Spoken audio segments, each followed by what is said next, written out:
the main thing around this is that we want to make sure that you know, one, how to use the program study guide, which contains all the links for building expertise. It also contains the links for the supplemental labs, which working for Booz, you have unlimited access to a bunch of hands-on labs, which is really important for the developer on AWS section. Not because you need to somehow code, you don't, but so that the concepts can go deeper into your brains if you want that. And then the other thing is that the practice exams, like when to use them, because they're the litmus test that you use to tell whether or not you're ready to take the exam. So I'm going to make sure that you understand exactly how to use the program study guide, what the supplemental labs, like to access those, and then the practice exams, which are arguably the most important part of the entire thing, pass studying, because they're going to validate and train you to take the exam. The exam voucher, by the way, is something that you use when you go to register for the exam at the very last screen at payment. So if you haven't, and I think if you're done with your class, you should have gotten it either the last day. Sometimes it's the Monday after your class. So if you took it this week, you might get it on Monday. But be aware that that voucher, which looks like a promo code, you actually stick in at the very next to last screen when you go to register for your exam. And it says apply promo code or voucher, and you just hit apply and it takes away all the payment information. So just so you're comfortable with that, be aware that it is one of the last screens that you get to when you register for the exam. But I'm not going to cover the voucher. I'm just going to tell you that that's where you use it at. Okay, is at the very last screen. So don't be all daunted if you're saying, yes, this is my exam. Yes, this is when I want to take the exam. Yes, this is all this stuff. When you get to the payment screen, that's when you're going to enter that voucher in there. Now, how many of you have Cloud Practitioner right now?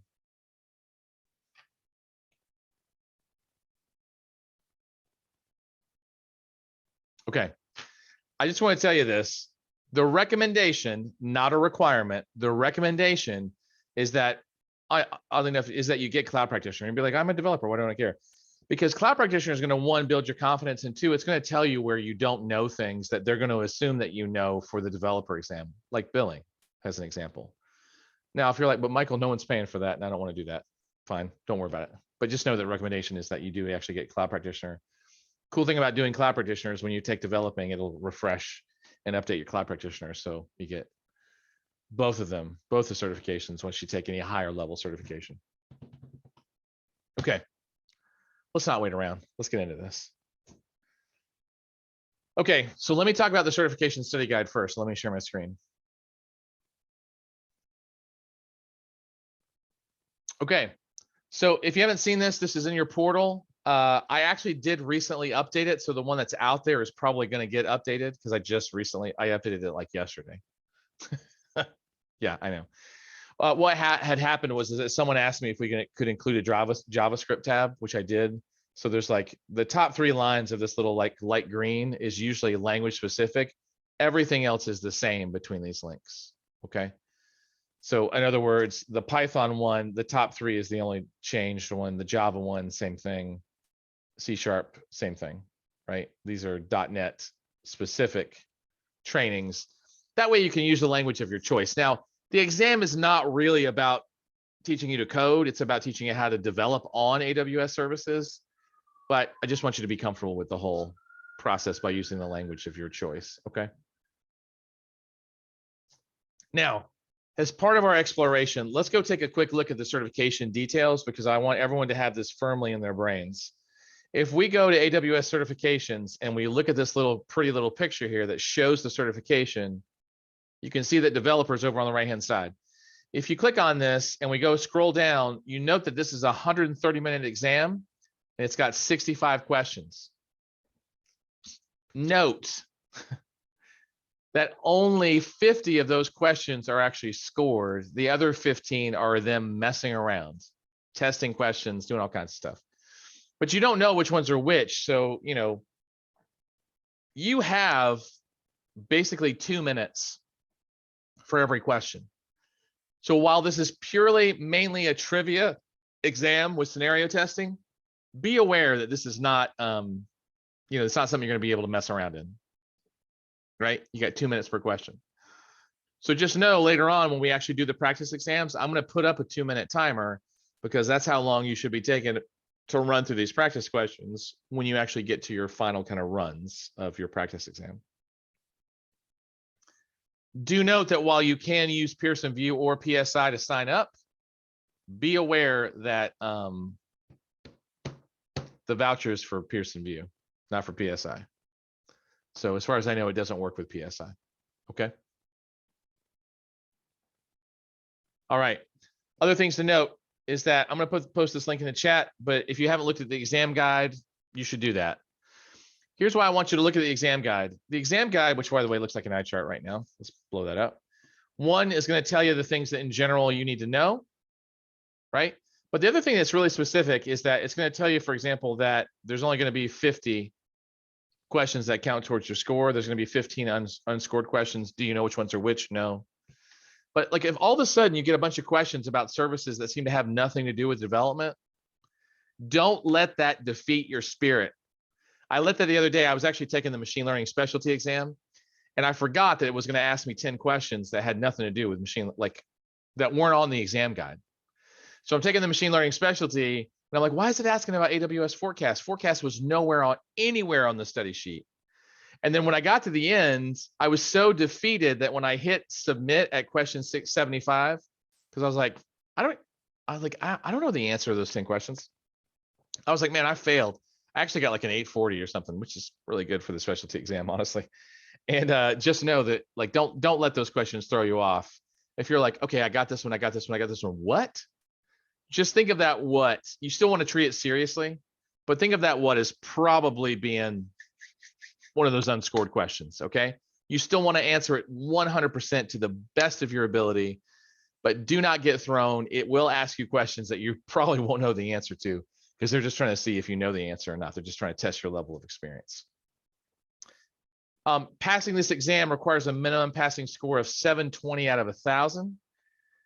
So think about this. If there's 50 questions, then technically each question is worth 20 points. There's no, by the way, there's no partial scoring if it has multiple answers, right answers in it. You don't get partial credit. It's either all or nothing as far as the 20 points go. Each section of the exam, by the way, has specific weighting. So there's going to be more questions about certain like domains inside of AWS than others. What are those domains? Well, let's go take a look. So for development, a little bit north of 25% of the exam is going to be about security. A little less than a third of it is actually going to be about development with AWS services. Notice that deployment has a little bit north of 22%, and the remaining 10 and 12% are for refactoring and for monitoring and troubleshooting. You may say, Michael, I don't really know what that means. Well, go take a look down here. The exam guide is there so you can figure out whether you've ever even know what code deploy does, or do you know what code star does. Code artifact, by the way, is not listed there. It should be. Have you ever used Beanstalk? You haven't? Might want to do a lab on it, right? Those kind of things. Do you know what SAM is, the serverless application model? So go through the exam guide and note the technologies that you don't know anything about. Hopefully, you know, a little bit of this exam prep is to teach you how to learn about these things. You ideally have a notebook, or you can use OneNote or Sublime or Atom. I don't care. I'm like a Linux guy. I don't know. I have this weird love affair with Microsoft OneNote. I don't care how you take the notes, but you need to be tracking what it is that you don't know, because then when you go through the material, you're going to be doubling down on those areas that you're weak in. And that's going to be the stuff you don't know anything about. Okay. By the way, notice that Cognito is in here as well. Notice there's a bunch of encryption at rest, encryption in transit. And then, you know, how to create API gateways, DynamoDB. All of this was covered in your class. I know, because I just taught it this week. And then other things around real-time versus batch, synchronous versus asynchronous, event versus scheduling, polling, trade-offs for different like consistency models, like eventual strong transactional consistency. So I want you to go through this and just kind of note the things that you don't know, you've never even heard of, because you either want to get double down on study or do some labs on those. So your first step really is to digest this exam guide. Once you know where you're challenged, do note that we're going to have you reading a bunch of white papers. And I think these links are all still relatively valid. If they're not, by the way, the white paper will refer you to the updated link. So even if it says archived, click into it anyway, because it'll probably tell you what the newest document is. And then you're going to see things like Lambda Foundations, you know, introduction to container services, because they do assume that you know about containers, but they don't really explain that very well. and then container methodologies, practicing CI/CD, and then like deployment options on AWS. Hopefully Saeed said this. If he didn't, it's okay. The class will only get you 60 or 80% of the knowledge you need to pass the exam. Just in case you haven't heard that, the developing on AWS class is one of 30 steps that you need to take in order to get ready to pass the certification. Class alone will not get you there. Okay. So this additional stuff is what is the extra 40 hours that is necessary to get you past the associate's level exam, not including necessarily the labs you're going to do. Okay. Any questions thus far about any of those pieces?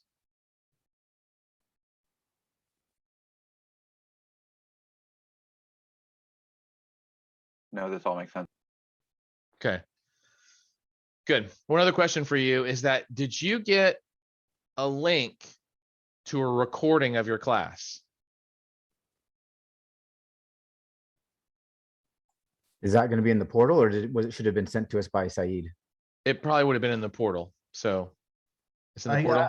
I saw 3 links for the classes, Good. all the 3-day classes over there. Good. Day 1, day 2, day 3. Excellent. Good. Perfect. That's what should have happened. So I just want to make sure you have it, because the module definitions, that everything that Saeed goes over will be in there. In addition, you have your student guides, which are part of the AWS digital repository. So you have that, plus you now have all of these white paper and digital training links. One thing to note, digital training is happening on Skill Builder. You will have to log into Skill Builder, and by the way, it'll sign you out frequently, which is kind of annoying, but just be prepared. It's not you, it's the way it works. And so here, like, I'm signing in because I was actually previously signed in, so it should actually just take me right into the whole thing. If I click on that link again, by the way, because it's not going to preserve the link once it signs in, because that's another annoying thing about it, is that this, by the way, when you get into Skill Builder, you have to enroll into these classes. And once you enroll into them, you can then, they pop up. Skill Builder is a free AWS repository of all of their trainings on almost every topic. If you're up here and you're like, hey, I don't know anything about DynamoDB, you can just search for what you need. Right? Developing with DynamoDB, free digital training, 16 hours. Do you need to do all 16 hours? I don't know. I don't think so, but maybe. Right? Here's a service primer if you're looking for that. Here's a service introduction. There's kind of like other things down here. Feature, the architecture and features. Obviously, that's in Korean, but you can find that in other languages. Working with indexes. Wish there was a way to filter against English or whatever language you wanted, right? Okay, regardless, that's where digital training happens, is in Skill Builder. Logins are free, it's not going to cost anything. That training is all free to anybody. So let's say you've reviewed the class and you've done all of your white papers and digital trainings, and you get down here and it says exam practice. Or let's go even further. Let's say it says supplemental labs. So inside your portal is instructions on how you can get access to your supplemental labs. But I want to show you this really quick, is that these supplemental labs, which is the link inside of your document, and if it hasn't been updated yet, it soon will be. These are all links to things like API Gateway, Cloud9, Cognito, and these links are actually active, but they all reside at amazon.quicklabs.com. So if we just go to amazon.quicklabs.com, and I'm currently logged in as one of my AWS email addresses. If you come here and you create an email using your bah.com email address, all of you who can hear my voice, you have been put on an allow list that allows you to get unlimited access to all of the labs out here at amazon.quicklabs.com. This is different than webage.quicklabs.com. Okay? This is the public side of Quick Labs. Webage.quicklabs.com is the private side. That's the AWS specific side. This is the AWS specific side, but from a public standpoint. You might say, well, Michael, why is this important to me? Let's say you've never built a serverless solution before. Well, apparently that's not going to happen now. Let's search for Lambda. Let's say that you want to build a serverless architecture with CloudWatch events, or, you want to learn how to use security groups to use Lambda, or you want to touch API gateway, or you want to do some troubleshooting. I mean, really anything out here, you now have unlimited access to run these labs, to drive them deeper. Some of these labs are, 30 minutes. Some of them are 3 hours, right? It just depends. Like this is 2.5 hours. Here's you building a dynamic conversational bot, obviously using DynamoDB and Lambda, along with some machine learning services. So here's serverless web apps using DynamoDB. There's a part 1, a part 2, and a part 3. This will drive the concepts deeper to you. So when you're doing your program study guide, just know is that we have a link to some supplemental labs that you can actually do, but also be aware that these hands-on supplemental labs are available to you across the board, not just the list that we provide to you. So between the expertise building of reading the white papers and the hands-on of building these projects, and by the way, they go in their own AWS accounts. They don't go in your AWS account. So you don't need an AWS account to do those, although it's highly recommended that you have your own AWS account. Please do not create an AWS account with your bh.com email address. That's not clear. Hope it is. Otherwise, you're going to get an ugly call from security. No consequences, just a stern talking to. All right, so let's say you've done the white papers, you've done the labs. You're like, I've studied my butt off, Michael. I've done all the things you've asked me to do. What's next? Okay. In the portal, you're also going to get access to the Certified Developer Associates Practice Exam off of a website known as Tutorials Dojo. Why do you care? This is the litmus test. These are written by a gentleman named John Bonzo, who's probably the best practice exam provider we've seen. He has a photographic memory. He works with AWS to make sure he doesn't violate their terms of service. And he produces these amazing practice exams, which thus far we have passed hundreds, if not thousands of people using these practice exams in conjunction with the method we just showed you. Thus far, everybody who's done 100% of what we've asked them to do has passed on first try. It's not a guarantee, but just know that everyone who's done this thus far has passed on first try. So what do I want you to do once you're here? Once you follow the directions on the portal and you get logged in and you get access to your practice exams, what do we want you to do with them? First of all, don't do anything but the review mode exams. So don't do the final test. Don't do section based. Just do the review mode exams. What are you going to do? Well, there's 5 review mode exams here, and here's the methodology. I want you to pick one of these sets. I don't care which one of the 5 it is, and I want you to do that same set until you can get a 90% on the set, 90% or above. Once you've got it on one set, I want you to do it on a second set. I want you to do that one until you can get 90% or above. If you have never touched AWS in production and you're not responsible for a production workload, then I want you to do a third set. Or maybe you're just feeling underconfident, then do a third set. But you only need 2 exams at 90%. Why? Well, you're going to lose a few points because the questions aren't going to be the same, which is fine. You're also going to lose some points because you're going to be nervous. But you only need 2 exams at 90%. Now, the common complaint I get is like, Michael, aren't we just memorizing the exam? No. I mean, yes, kind of, but no, that's not what we're going for. So if I pick like the third set as an example, here's the cool thing about John. And I'm just going to forewarn you, by the way, John might be a great question writer. His website is dog slow. So I think it's in the Philippines. And I don't know if he just doesn't know about CloudFront, because he should, because he writes all these questions about it. But his website just takes a second to run. It's kind of sad, actually. Anyway, once you get into these questions, let me show you a little distinction here. No, not you.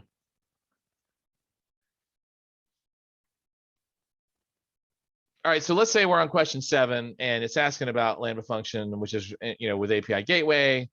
It's like a front end app written in React, and then the users are complaining they're getting 504s intermittently when they use the application in peak times, right?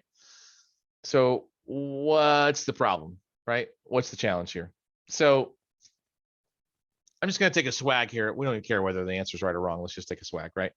And so the reason I'm showing you that is I want you to show that, one, he's going to tell you whether the answer is right or wrong, and he's going to tell you exactly why, right? That's the right answer. Then he's going to tell you why the other answers are wrong, right? And by the way, the concurrent execution limit had nothing to do with anything that we were just looking at, right? But he's going to tell you exactly why it was wrong and why these are not the right answer. He's going to tell you where he got them from. This is where he got the answers from. He's going to tell you exactly, there's if he has a video or a cheat sheet, he's going to provide that to you in case you keep missing questions about API gateway. Okay. So your job here is that these aren't just practice exams. They're just not designed to get you trained to take the exam. These exams are study exams. You need to have a notebook or some kind of note-taking engine that allows you to start to evaluate your thinking around these questions. Because what we want you to do is we want you to know the services well enough to answer the constraints that they're offering. I'll give you an example. This is a serverless app. They're using Lambda. It's using API gateway. It's a front-end application, and they're getting 504s intermittently when they're using the application in peak times, right? Now, if you know something about API gateway, then you notice that the 29-second limit that they're referring to here, which is causing the API gateway to talk out, is talking about pretty much the integration like response. So the range for the integration timeout is 50 milliseconds to 59 seconds for all integration types. So this doesn't matter if it's a web type, a Lambda type, the Lambda proxy, the HTTP proxy type, or any other AWS integration, right? That's going to be the default for those integrations. So even though Lambda has, you know, a 15-minute execution time, if it's not responding to the API gateway within 29 seconds, it's just going to drop it, right? So this is the response for integration time.error, right? Now, you got to know something about API gateway in order to know how this functions. This is why you're going to take these practice exams. This is going to find all the nooks and crannies that you may or may not know the answers to, okay? So what did I say was the percentile that you needed to achieve on 2 review mode exams in order to be ready to take the exam? 90%. Cool. Just want to make sure. Okay. So that's how you use the practice exams. If you want to do more, do more. In general, since you've taken the class, it's going to take you about 40 hours, including practice exam time, for you to get ready for the exam. So that's like 5 hours a week at 8 weeks. If you want to go faster, do more. If you're on the bench, I highly recommend that you do more.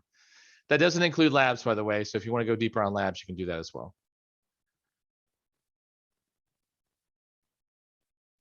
All right.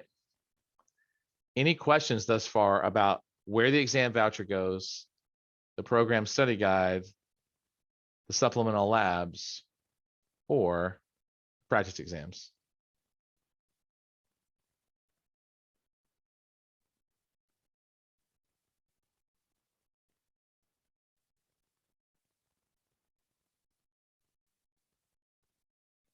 Okay. This is where things get really fun. We're now going to work on the practice exams. Just so you know, we're going to go for about another hour. We're going to take a short break, and then we're going to finish out the remaining 90 minutes. But this is what we're going to do is we're literally going to start practicing right now on how to take these exam questions. Okay. Do note that I do want to note that it's a Friday. So if you need to leave or whatever to go do something, I can totally understand. But just know that this is what we're going to do is we're now going to roll into like learning how to dissect these questions, understand the requirements, and then how to dissect the answers to get the right answer. Okay. All right, let's do it. Okay. These first few questions, by the way, I'm going to tear apart. And then what's going to happen is I'm going to stop talking. I'm going to put up a timer for 2 minutes. Sorry, not 2.5, 2 minutes. And then I'm going to let you read it and then answer it, right? Now, what's going to happen is that I'm going to give you the recording of this exam cram. I'm going to give you the playlist link before you leave. I'll also post it into the Basecamp as well, okay? They will post the recording, but it might take them a little bit longer. So I just usually give you the link so you can have it, but it'll be on the portal eventually. Okay, first question. Technology company has a web application hosted on reserved EC2 instances. The app uses the Cloud Development Kit to communicate to DynamoDB standard IA table, S3 bucket, and many other AWS resources. Developer needs to ensure that all the API calls to the API resources are logged and stored to comply with an IT audit. Which of the following is the most suitable service to get all of the logs against all the API calls against all your AWS resources? Which one of these is it, right? So let's see some guesses here. A, B, C, or D. B. Good. So it looks like the general consensus is B, which is good. Because I think B is the answer, but maybe we don't know. Let's check it out. Maybe we're wrong. So just to make sure this is clear, CloudTrail is a security function. CloudTrail is not a performance monitoring function. That's CloudWatch, right? That's X-Ray. Those are performance monitoring functions, right? CloudTrail's function is the security function to log all calls against API calls against your account. Most people get that confused. CloudTrail is an auditing security function. That's exactly right, Colin. So by the way, Code Guru is used to do code review, like automated machine learning, kind of syntactical checking code review. So that wouldn't be it either, right? So if we look down, by the way, it'll tell us, by the way, because this is for systems monitoring. This is used for tracing, basically. And this is basically a developer tool that it makes recommendations about your code. So pretty straightforward. Everyone good with this answer? Anybody not understand how we arrived here? Because now's the time. And I don't know is a very valid state of being, because that's how learning starts, is you don't know.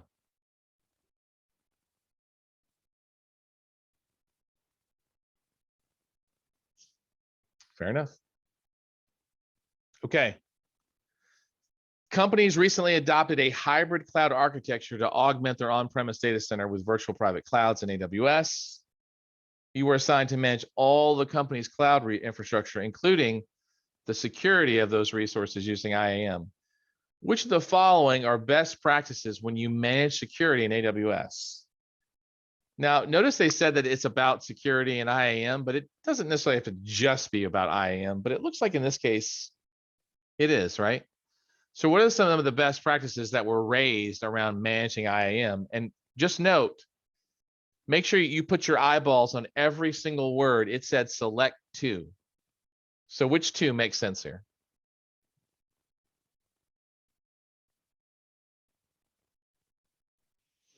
BC.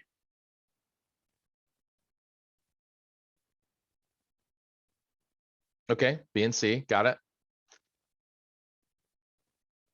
So thus far, I've got 3 votes for B and C, right? For 2 and 3. Anybody else? Yes, Harry, they will. It'll always say select 2, select 3. I don't think I've ever seen select 4, but maybe.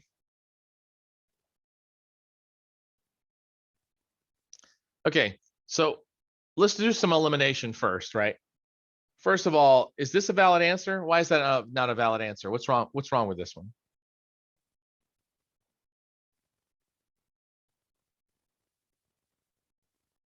What does Amazon say to do with the root user?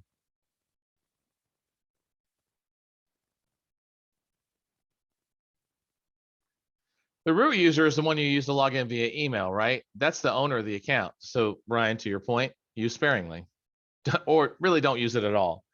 So this one, right? That one doesn't make any sense. So, because like, we're not supposed to use the root user. So and by the way, there should not be an access key on the root user. That means you created one. Don't do that. By the way, no joke. I literally watched a company go out of business because they put their root user key. First of all, they created a root user key and they put it in a repo. I literally watched a company go out of business in 2014 because of that. Seriously, no joke, right?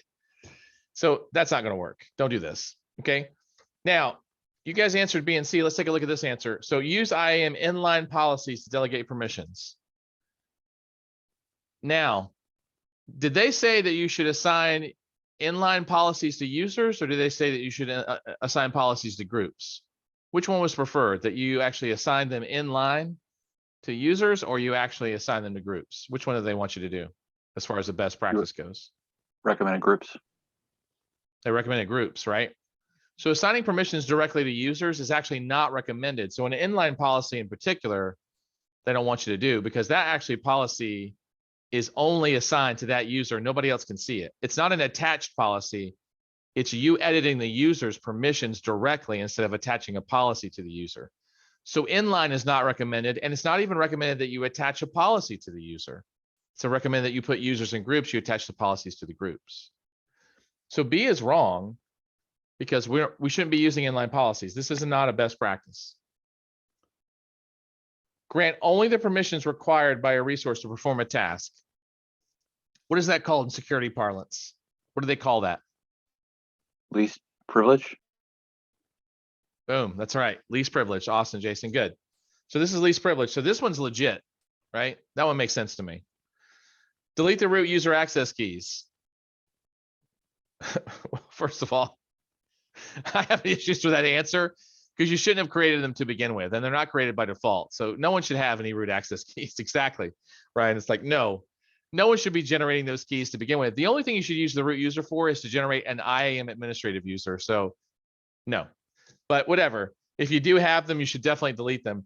And then grant all permissions to the resource. Well, that's literally the opposite of least privilege. So I know that a couple of you answered B and C, but if we check this out, because maybe I'm completely wrong, right? C and D are actually the better answers. But I want to make sure we're clear. Does everyone understand why B is not the right answer? Did I make that clear as far as inline policies or even attaching policies to users? Yeah, I missed inline, so thanks for pointing that out. Yeah. So as a reader, I tend to just snapshot the sentences and the words, and I don't actually look at the details. And I don't do that when I write code, but for some reason when I read, I do that. So just so we're clear, and I'm just going to recommend this to some of you, because if we're writing code, I get super detail oriented, but when I read stuff, I just like bleh, gloss over it. When you're taking the exam, you have to put your eyeball on every single word. A company has recently adopted hypercloud. I know that's frustrating, but you're going to reread it 3 times anyway. And if you miss the keywords, right? If you miss the keywords, you're going to miss the exam. Literally on one of the DevOps engineering questions, which I took about 4 weeks ago, there was a catch in this whole long scenario, and it said physical servers. And I had to choose between the server migration service and the cloud endure service. Well, here's the catch. The server migration service won't do physical servers. Only the cloud endure service will do it. That's the kind of distinctions they make in these exams. You cannot miss a word, right? If the word's in there, it has meaning, okay? So just make sure you put your eyeball on every word, both in the question and the answer, to make sure that you've noted it and seen it, okay? Yeah, I would too, actually, Ryan, just to say that. I agree. Okay. Next set. An application is hosted in Elastic Beanstalk with an Elasticache cluster that acts as a database caching layer. And this is in front of DynamoDB, right? Why are they not using DAX? Well, probably because DAX is relatively expensive, but that's okay.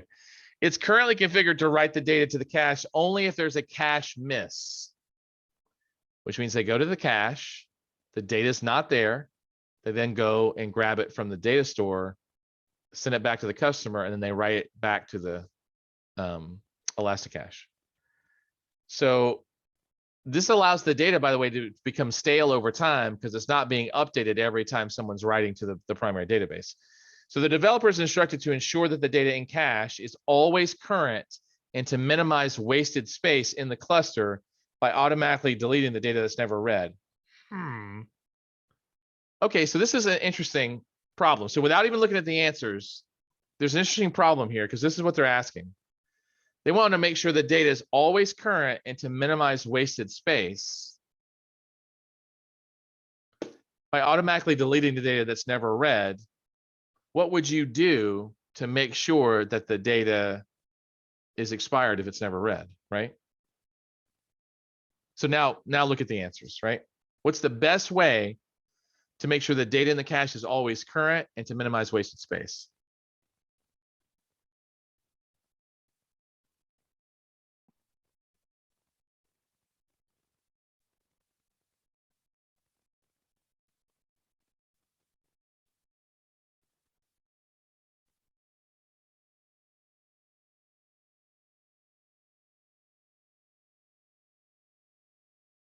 So D. D, okay. I see a bunch of people put C's and A's. It looks like C has a little bit more votes. Let's make sure I'm looking at the right timestamp. Yep. All right. Yep. Yeah. Okay, cool. So let's see. Let's check and see if that's our right answer, right? Because I think that's actually pretty good. So notice that it's doing a right through strategy, right? So what this means is that if you want to make sure all the data is always current, then you have to do a write through strategy, which means that when you write to the database, you write to the cache. But here's the problem. There's going to be data in there that isn't ever going to get read. So how do you expire the data? Because it's no longer valid, right? So because what happens is the write through strategy is the most expensive, because every time you make a write to the database, whether you're going to read it or not, it's going to go into the cache. Well, the only way to accomplish that is to use time to live, right? With time to live, you say, look, I'm going to write everything to the cache that's in the database. As it's written to the database, it's going to write to the cache, but I'm going to give it a timer and say, look, just delete it after 30 seconds or a minute, whatever the most average validity is for the, right, for the data in question. Now, the problem is with lazy loading, Ryan, is that lazy loading will actually use the minimum amount of space. But here's the problem, is that the data in the cache isn't always going to be current, because it's not going to catch every time the database is updated, it's not going to update the cache. So your data is going to be out of date. So that's the best combination of things to basically satisfy the requirement of that the data has to always be current, and you need to save space for data that's not being read. There you go. I gotta say that in the real world, like life, I understand that these options, I probably would do something different, honestly, just to say this. Yeah, but I gotcha.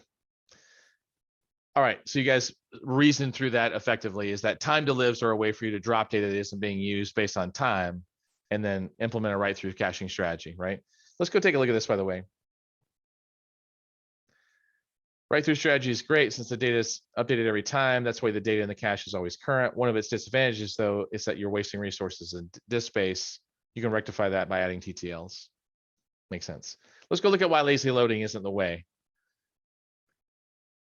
Lazy loading doesn't meet the requirements of the scenario, which is not to have stale data in the cache. That's the problem with lazy loading, is that you will have stale data in the cache if you use lazy loading.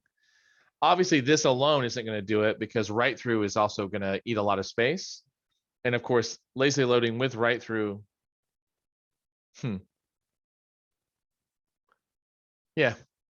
This is only really useful where you basically have missed data that continues to be missing until it's added or updated to the database. So I don't know that I've ever seen anybody put lazy loading and write through together, but somebody has. Okay. Let's do a few more, and then we're going to switch to where you just answer, and then maybe you do some explaining, okay?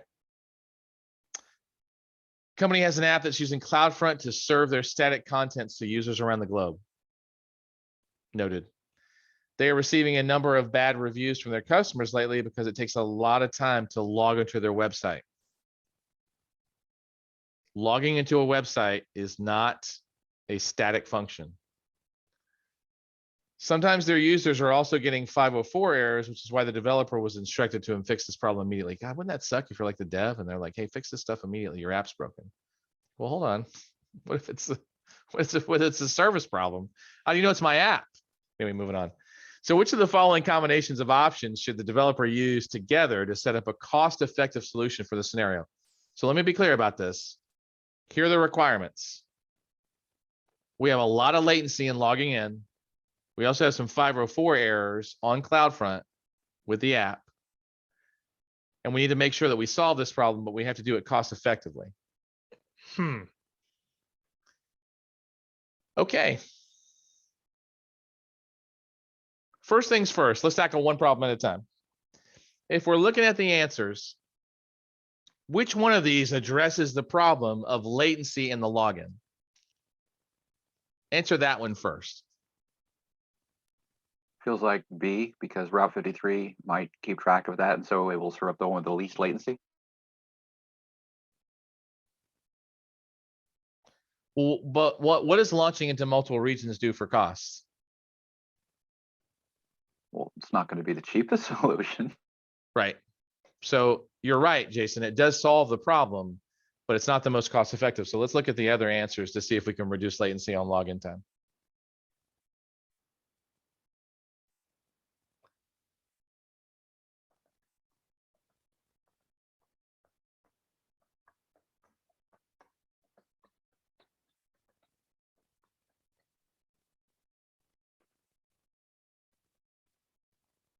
Okay. Customize the content of the cloud front web distribution delivers to your users using Lambda at Edge. Okay. The last one. So I see a bunch of you voted for the last one. That's going to allow your Lambda functions to execute the authentication process closer to your users instead of having to go all the way back to the data center. So Lambda at Edge allows you to execute Lambda functions really close to the users. And since they have like 350 Edge locations, you guarantee you're probably going to be closer to the user than you will be if you have to go back to like Frankfurt, Germany, or Mumbai or Virginia, right? So E, I think, is definitely one of them. But that only satisfies the problem of fixing the login. What do we do about the 504 errors? How does that get fixed? Because this is basically saying that, you know, it's unavailable, right? We're getting timeouts, right? So I mean, something's not available, something's failing. How do we increase availability in this particular case without basically crushing costs? Because remember, we're still under the umbrella of fixing these two problems while not crushing costs. So which is the most cost-effective answer to make it highly available with a failover without crushing costs?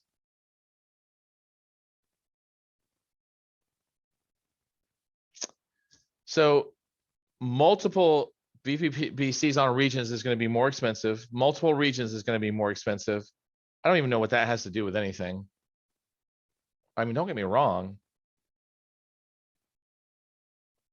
That actually would increase the cache hit ratio for your distribution instead of going back to origin. So that's not a bad option. I don't know what that has to do with these two things. So then create an origin failover by creating an origin group with two origins. Specify one as the primary and one as secondary. Yeah, that one looks pretty good, actually. Let's see if we're just completely off base, because maybe there's something that we're missing here, right? But it looks dead on. So I just want to make sure that I'm clear about this. Did everyone follow me when I said, look, these are the two problems we're trying to solve, and here are our constraints? Here's the non-functional requirement we're trying to solve for.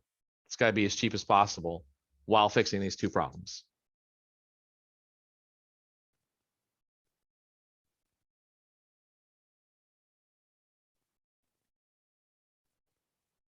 Okay. Any questions about any of those answers or the question itself?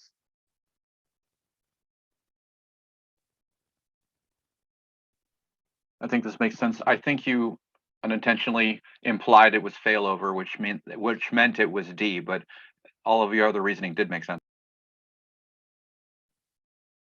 Yeah, well, I implied that on purpose because you're going to have to derive those kind of implications yourself, right? Oh, no, I appreciate it. Yeah. But yeah. Yeah, good. Okay. I try not to give the answer away. Okay, good. So this is what I want you to do, though, is we're about to do the next few questions, is I want you to think about what they want you to solve, what problem they want you to fix, and then what are the constraints? Like, what are the other non-functional requirements they're going to want you to look at?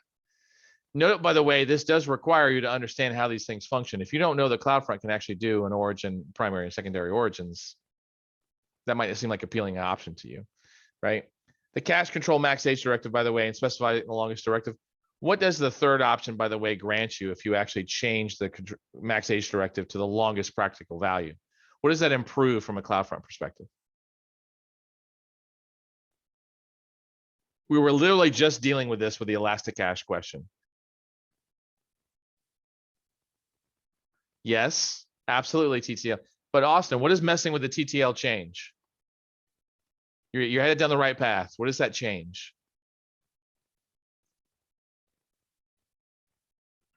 Cache, or maybe due to a timeout, I didn't find it earlier. That's right. So basically what it does is it's going to mess with the cache hit ratio. But just to say this, even if you don't hit the cache on CloudFront, CloudFront is actually still going to run over AWS's backbone to grab the assets in questions. But that doesn't have anything to do with an absolute failure. That just has to do with latency. And notice that that latency doesn't have anything to do with the timeout, because when they log into the website, that's a dynamic call anyway. So they got to go all the way back to origin anyway. So that third option has nothing to do with any of the things that we were looking at. Because the only way to shift the login process is to bring it forward, and CloudFront's not going to do that anyway unless you turn on Lambda at edge. So just to be clear, that third one only has to do with latency performance of static assets. It's not going to have anything to do with the dynamic login, and it's certainly not going to have anything to do with failover. Good. Okay. Let's talk about the next one. Oh God, this is a long one, so we'll do this one together. Okay, last one. Developer has enabled API caching on his application endpoints in API Gateway.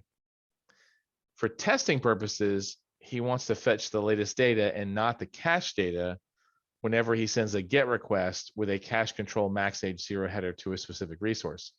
Which of the following policies will allow him to invalidate the cache for requests?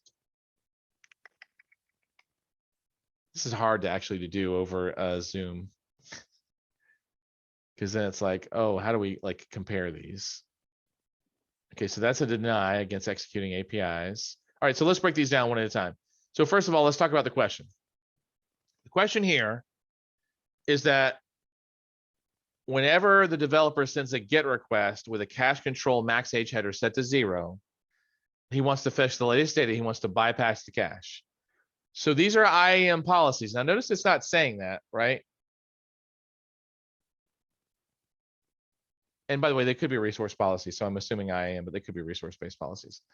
So we're looking for the policy that's going to allow the user to send this header against the, for the GET against the API gateway and bypass the cache altogether. So let's take a look. First of all, is this going to allow anything to happen, or is this going to deny happen? So is it A?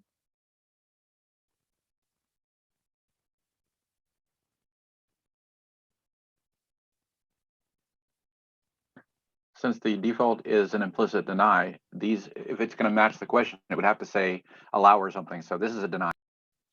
Right. So this is an explicit deny, right, Jason? So not only are you implicitly denied, but this one's actually saying, dude, you can't change. Even if someone gives you permissions, you now can't do it because I've just given you an explicit deny. So you're overridden, right?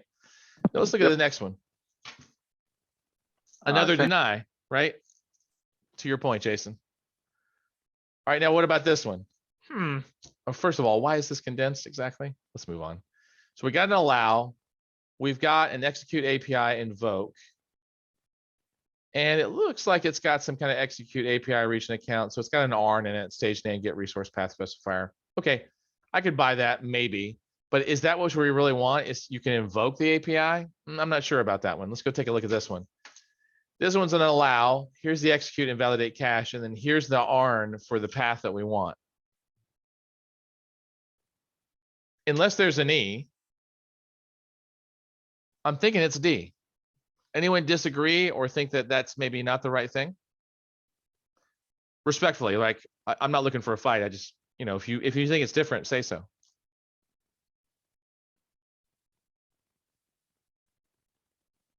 Okay. First of all, is actually allowing the invalidating cache, and also there is a get method over there that is being allowed over there in the resource. Wait, say that again. The first one. What? First of all, it's like, since by default it's implicit deny, and right now they're overriding with the allow with the for the invalidated cache, and later I see the resource is actually it's a get function. Good, that's right. Well, here's a get function. Actually, I think they're all gets. I didn't look at that, by the way, so I missed that. So thank you for pointing that out. I didn't notice that. But you're right. I didn't check to see that they were all gets. They were all gets, but I got lucky. I got lucky. You noticed that. I didn't see that. So Okay, well, let's check and see if this is the right one, because maybe we're completely off. And guess what? It is the right one, right? So again, obviously denies aren't going to work because you want to grant permissions. In this case, we do want it to invalidate cache. Makes sense. We don't want to invoke the API. We want it to actually bust the cache. And then the resource, we don't even know if that's the right ARN or not. We're just assuming because it's identical for all the answers, right? Do you need to know the APIs down to this level? Some of them you need to know, right? Or you need to be able to interpret invoke versus invalidating cache. But just so you know, this is where it gets sticky. What if that said invalidate cache and the other one said bust cache? Well, first of all, they probably wouldn't use the word bust cache, but that is the technical term for busting a cache. They'd probably say invalidate the cache because, right? So it's a little tricky, but this is why we take the practice exam, so you can actually learn the specific details that you need to know. So if you were taking notes, you'd probably have a page that talked about Lambda and API gateway, and you would explicitly state that invalidate cache is the API call to actually bust the cache on API gateway, like to bypass it, right?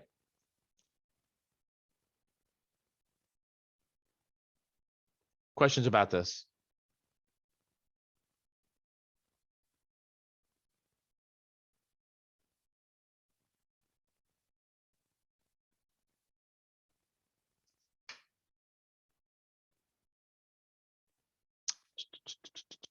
Some good information here. No, I think we caught all that already. Cool. All right. All right, this one is going to be on you. So I'm going to set up a little timer. I'm going to set it for 2 minutes, not 2.5, because that was the last thing, right? I'm going to start it up, and I want you to read it and go to town. When you're ready, post your answer at any point in time.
Okay, so thus far, got 3 votes for C, 4 votes for C, now 2 votes for D.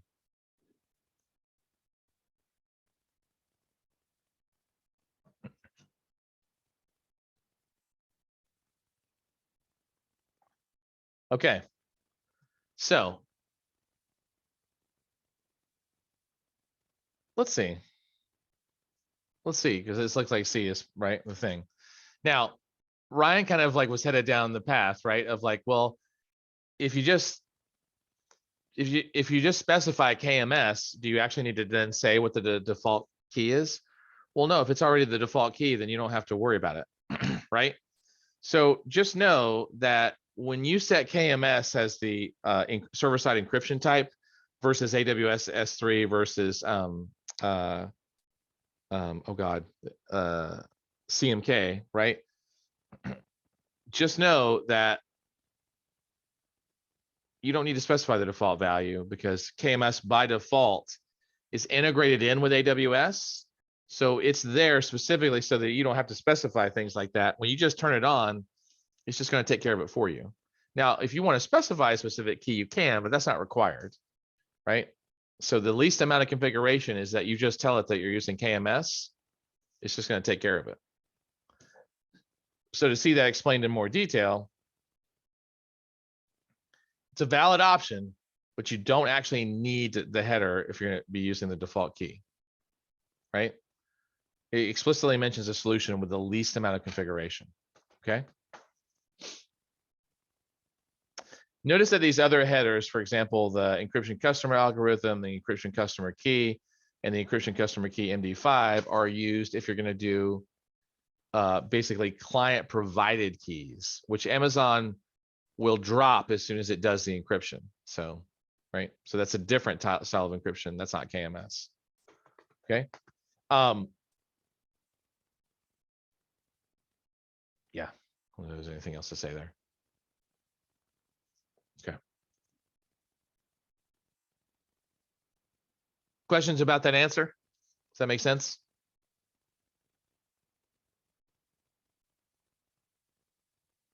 Cool. Okay, next one. Developers recently released a new Lambda function which calculates basically a bunch of financial data. This function must have a streamlined integration setup with API Gateway. Aha. Okay, so now we're talking about integration with API Gateway. The requirement is to pass the incoming request from the client, has straight up input to the backend Lambda function via HTTPS, but it's got the following formats. Now, in order to answer this, just so you know, you got to know a little bit about obviously HTTP, the gateway. So I'm going to turn on the timer, take a read, give it a shot. Oh, sorry. You probably need to read the question and answer. There we go. I made that just a little bit smaller.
Sorry. I had my boom mic up. That's why you couldn't hear me. So these are integration types. These are all part of the API gateway. And it basically says, what are you talking to on the back end? Are you talking to Lambda? Are you talking to some kind of web post or proxy, right? So they told you very clearly that they're using Lambda, right? And in a Lambda proxy integration, it's like super simple. And because the custom integration was the original way to do it, and they don't recommend that you do that anymore unless you need to transform responses. So in this particular case, if you don't need any encoding or caching or anything else, then all you need to really do is just set up a standard proxy. So in this case, it's just standard Lambda proxy integration. It's not a custom integration, but Lambda's on the back end, right? So the reason the proxy integration is because it's uses an application hosted in Lambda, which is why you have to use a Lambda integration, not like basically you're not talking to a web on the back posting on the back end. Now, if it did need encoding or caching or any kind of like mapping transformation, Grace, then you would definitely use a Lambda custom integration, because that allows you to transform the request as it's sent to the back end, and it transforms the request as it's sent back to the client. So that you can only do that with a custom integration. But if what you're talking to on the back end is Lambda, then it's a Lambda integration. If what you're talking to is a web app, like an HTTP post, like an API call, then that's what you're going to do. Okay. Everyone clear on the distinction about when you would use a Lambda integration versus a web integration? Bottom line, if it's Lambda, you're going to use a Lambda integration.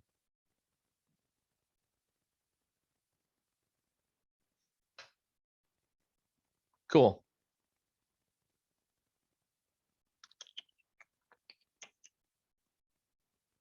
Okay, yeah. Okay, next one. This one I'm just going to straight up give it to you. Timer started.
Okay, I got 3 votes for A, and I got 3 votes for C. C, C, C, A, and then a B. Okay. So let's take a swag here. I'm going to just choose A because it's the first one, right? Now, CloudFormation templates have, I think it's like 7 sections that you can put in there. So, you know, there's metadata, there's mappings, there's parameters, there's resources, there's outputs, right? There are conditionals that you can stick in there as well. And then one of the things you can stick in there if you're using SAM, right, the serverless application model, is you can stick in transforms. Transforms allow you to define your Lambda functions a little bit easier, right? So if you took the class with me, I know I was called out. I'm pretty sure Sai did the same thing, right? Just know that with SAM, which there's supposed to be a demo of you using the SAM templates, right? It's like, that's going to be a section inside CloudFormation. You just have to stone cold know that. There's no way around that. And don't get me wrong, the resources section is a required section. That's the only required section out of the whole thing. Parameters is going to ask you questions. Mappings is allows you to do key value maps inside your CloudFormation. These are all valid sections, right? But the only place to specify the version of the SAM model that you're going to use is a transform. And you just have to stone cold know that. There's just no way around it. So that's straight up memorization, right? If you touch CloudFormation, you want to use SAM, you gotta stick a transform section in there. That's it. Okay. That one has no tricks to it. There's nothing to it other than you just knowing that. All right. Yeah. I know. I mean, in some ways that's frustrating if the whole exam was like that because you couldn't reason your way through it, but that one you just got to know. All right. All right. Another one. We're going to keep going. We're going to take a break in just a second, by the way. Keep going.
Okay. So thus far, I see 1, 2, 3, 4 A's, a B, and a C. Okay. So we're gonna go with A. Now, let's break this down a little bit.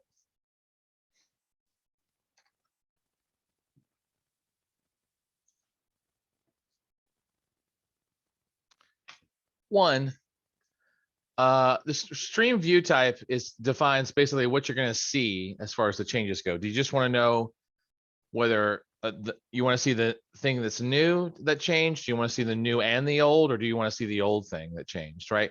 So just know that the stream view type is just going to be basically tell you what you see from the system.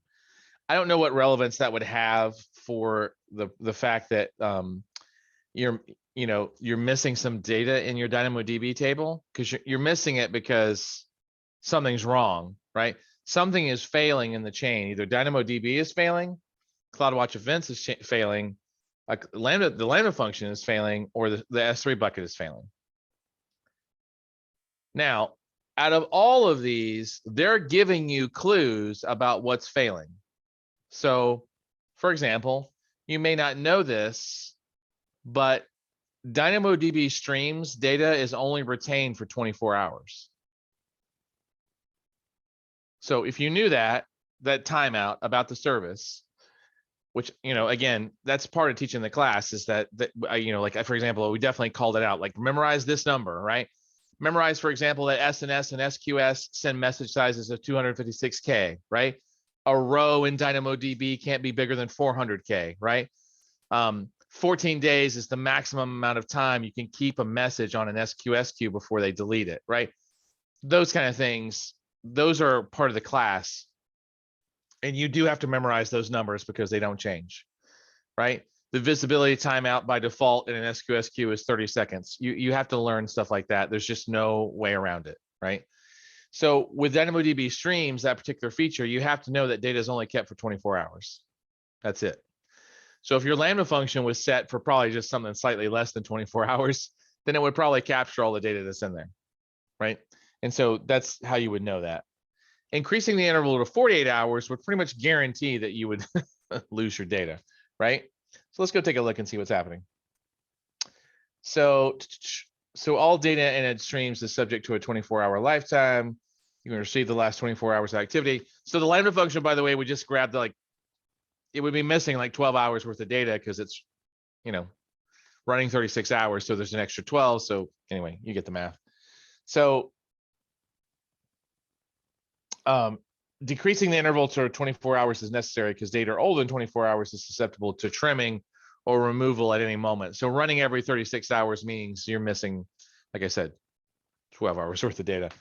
So, and again, the new and old images is just going to configure what you can see writing to the stream. That's it. So the only valid answer here is that, like, this is kind of similar to the transform section. You just have to stone cold know a few of the service limits. I want to be clear. There's only about 12 parameters across about 5 services that you need to memorize. That's it. There's not 30, right? Visibility timeout is 1 on SQS queues. The message lifecycle on SQS queues you have to memorize. Messaging size on SQS queues you have to memorize. SNS messaging size you have to memorize. With DynamoDB, with streams, you're going to memorize exactly how long data can live there for, 24 hours. With you have to know the row limit, by the way, for DynamoDB rows, which is 400K. Like, there's only a few items like this, so don't feel like there's like 24 things. There isn't, right? It's just a few of the services. It probably comes down to 12 parameters or less. Okay. If you want to know what those are, go back through your student guide as you re-review your slides, but most of them are going to be the things I just mentioned. That's another one. Oh, Kinesis. If you ever touch Kinesis, you got to know the limits there. Things like S3 has a 5 terabyte file size limit. Glacier, S3 Glacier has a 20 terabyte file size limit. There's going to be a couple of other parameters like that as well, right? Questions about this answer?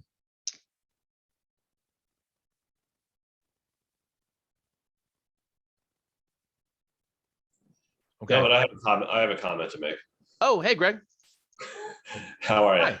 Good. Happy Friday, everybody. Sorry about the Friday afternoon confusion. It seemed there was a bad link in the doc that was loaded into your student portals, but it has since been updated, and there's, I think, 2 more sessions of this scheduled. If you want to attend another, they will be recorded, and the recordings will be loaded in the student portals.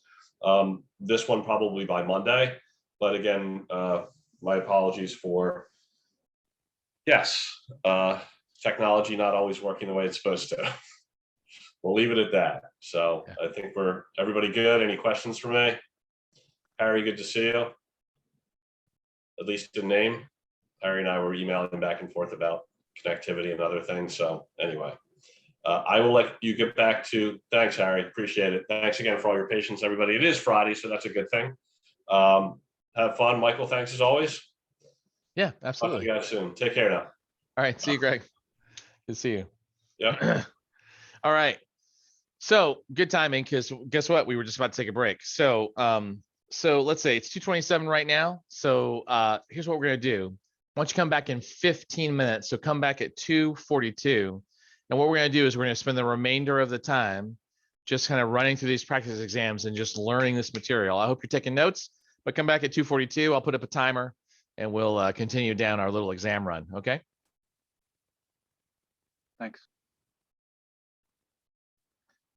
Actually, I'm gonna make it a little smaller so you can see the whole thing, Grace. Or can I squeeze it in? I don't know if I can squeeze it in.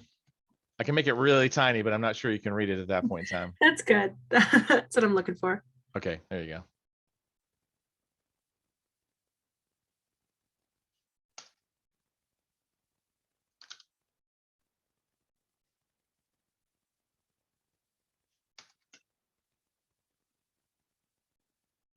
All right, everyone. See you in 15 minutes.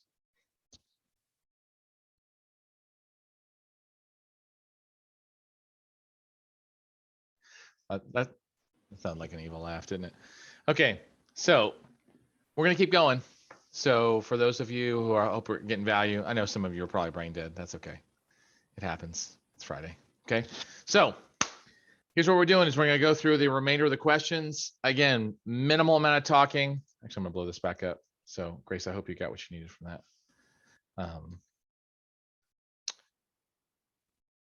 And then, we're going to have you answer them and then we're going to peel them apart, right? You're just going to keep going, right? Hopefully you're taking notes. You got like multiple pages, either virtual or physical, that you are keeping track of, like, well, what do I know about API Lambda? What do I know about DynamoDB and RDS? What do I know about SNS and SQS? Like, right?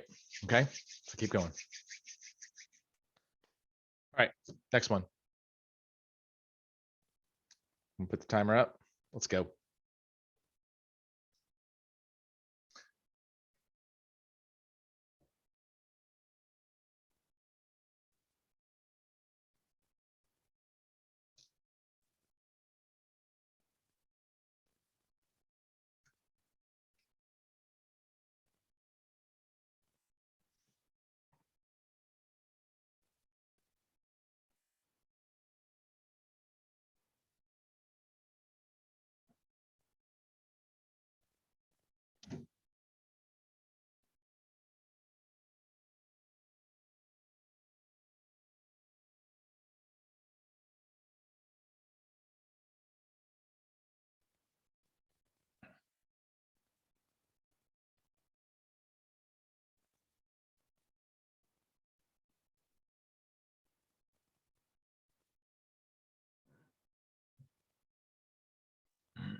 All right, got 30 seconds left.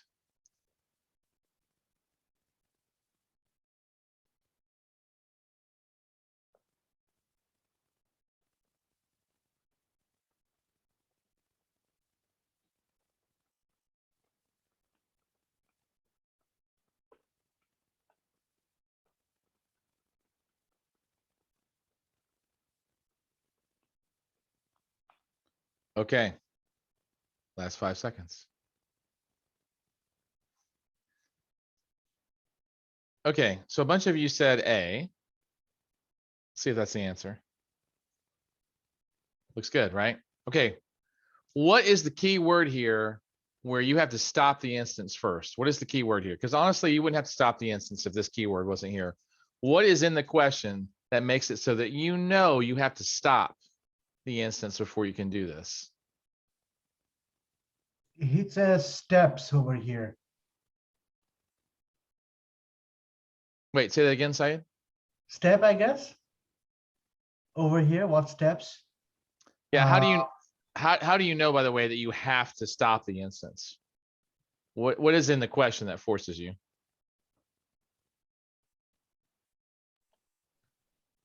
No. Contains malware and compromise. Those are process things, right? That just because it's running malware, I know this sounds dumb, doesn't mean you have to stop the instance to detach the volume. What forces you technologically to have to stop the instance, right? Well, the clarification there, and Austin, Eric, and I don't know who 614620 is, clarified it. It's the root volume. which means it's either the C drive or in Linux, it would be the root volume. You can't detach the root volume from a running system because that's where the operating system is. If you do that, it's just going to crash. So, which may be what you want, right? I don't even know if you can do that actually, if it's the root volume, but hi, Shruti. So just know that you need to stop the instance and then detach the volume. It's not a two-step process, by the way. You don't need to unmount the volume unless the volume is a D drive or like a secondary disk, right? Unmounting it, by the way, just like lets the operating system know that we're going to let it go, right? We're going to unmount the file system. We're not going to write to it anymore. We're not going to do anything. But since it's the root volume, a root EBS volume, you have to stop it first and then detach it. Otherwise, if you try to detach it while it's running, it's just going to crash the system. Okay. So stopping the instance and then detaching the volume is the requirement, right? And by the way, it says you can't unmount the root volume on a running instance. I didn't know if you could or not, actually. I was pretty sure you couldn't. Okay. That's a pretty straightforward one. That one you just kind of got to know. That's a little bit more about how AWS handles this around Linux system administration than it is about like a special service per se. Okay, next one. All right, timer's up. Let's get it.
Okay, let's see what we got here.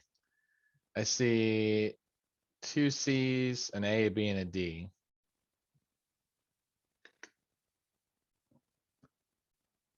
Okay, so I'm gonna go for the 2 C's, right? Okay, so here's the catch. First of all, let's look at the question. We're using DynamoDB, so stop. That's the only service we got. We'll leave that alone. Architecture should be designed to allow you to query over a single partition of the table has specified by the partition key value in the query. It should support both eventual consistency and strongly consistent reads. Okay, so let me just ask you this. If we're, and you know, honestly, I don't know that I would have gone immediately to secondary indexes, except all the answers are secondary indexes. So let's just stop there, right? Because it could be this could be a primary table, right? But just to say this is they want you to query over a single partition of the table, and it has to support strongly consistent reads. By the way, which of these supports that? A global secondary index or a local secondary index? Which of those support strongly consistent reads?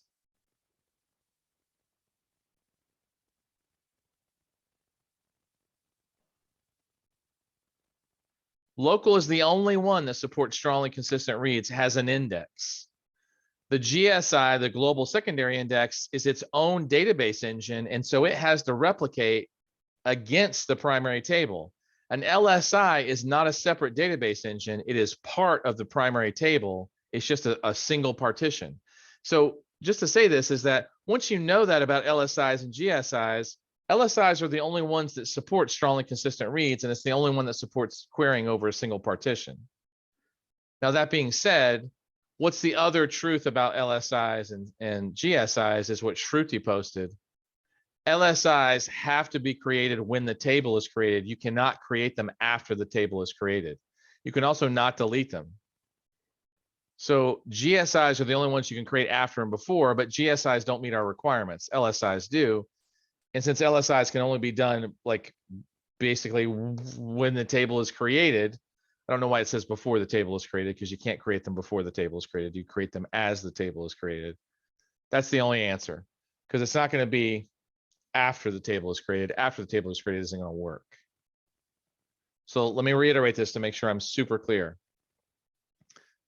LSIs versus GSIs, LSIs are the only one that will support strongly consistent reads, which means immediate read after write. GSIs support eventual consistency only. LSIs are the only ones that will query over a single partition. A GSI is its own DynamoDB database. It's just an index instead of the table. That's it. And remember, LSIs have to be created at table creation time. They cannot be created after. Okay. Do those distinctions make it very clear why the A is the right answer? Or is anyone unclear about that? Remember, if you're confused, your question will probably clear out somebody else's confusion. So I reasoned that it had to be as or before the table was created, but I got the wrong kind of secondary index. So this was good. Good. Yeah, remember, yeah, all learning starts with I don't know. So please don't be afraid. Any veteran in the IT industry knows that most of the time we don't know what we're doing. I'm just saying that. I've been in it for 25 years. I've been doing cloud for 11. I still don't know what I'm doing with cloud, right? So don't feel like that's an embarrassment. It's the truth. Good. Okay.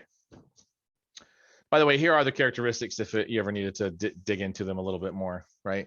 For example, if that had said a sort key instead of partition key, that would have forced you to use an LSI. If it hadn't said strongly consistent reads, you could have used that would have forced you to use a GSI, sorry. If it didn't say strongly consistent reads, and eventually you could have used a GSI. If it said you need to create it after table creation time, that would have been a GSI. So having some idea about how this functions is probably a good idea as far as the GSIs versus LSIs.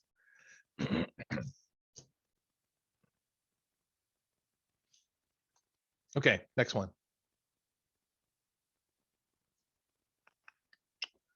All right, timer's up. Let's get it.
Okay.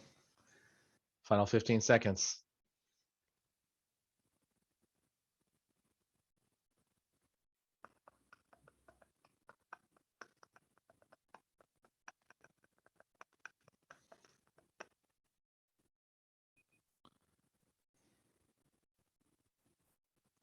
Okay.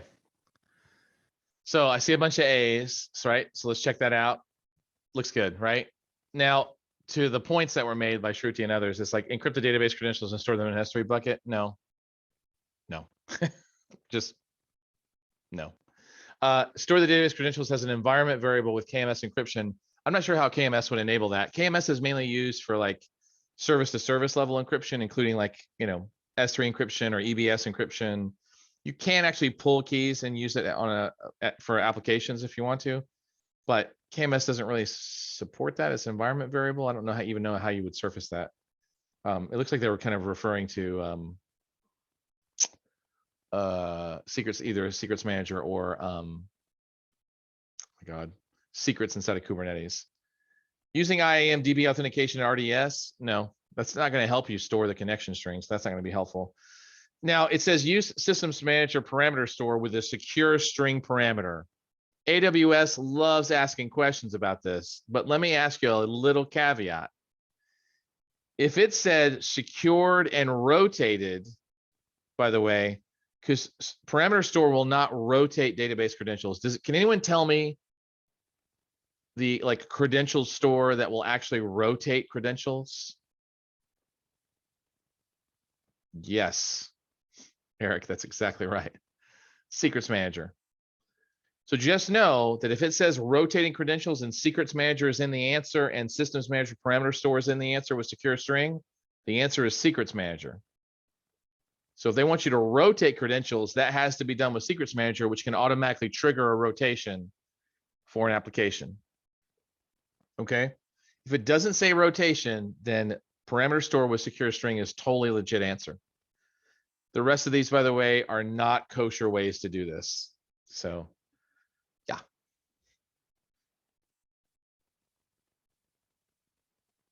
So you definitely wouldn't stick it in an S3 bucket. Yeah. Yeah, it can't really be shared. That's going to be hard. Yeah, IAM DB authentication, by the way, just allows you to use your IAM credentials to log into the RDS databases. You may not know this, but if you do not enable IAM integration, you have to log in with a separate username and password into data stores, right? Because they're their own systems with their own authentication mechanism. Just like Kubernetes, by the way. Kubernetes has its own authentication mechanism, so you have to log in to make that work. Okay. Does everyone know why that's the right answer in this case? Any questions around that?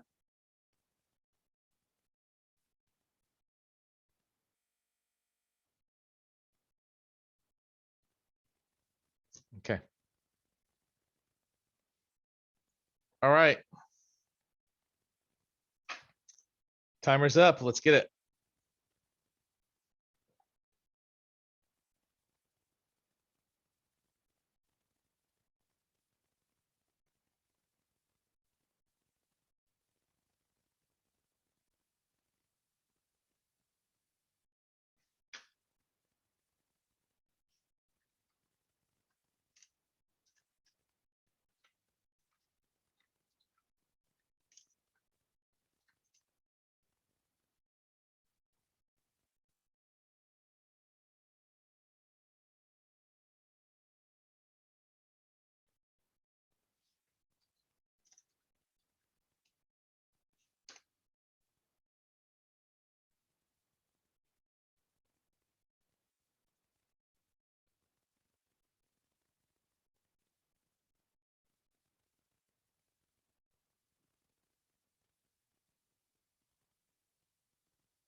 Okay.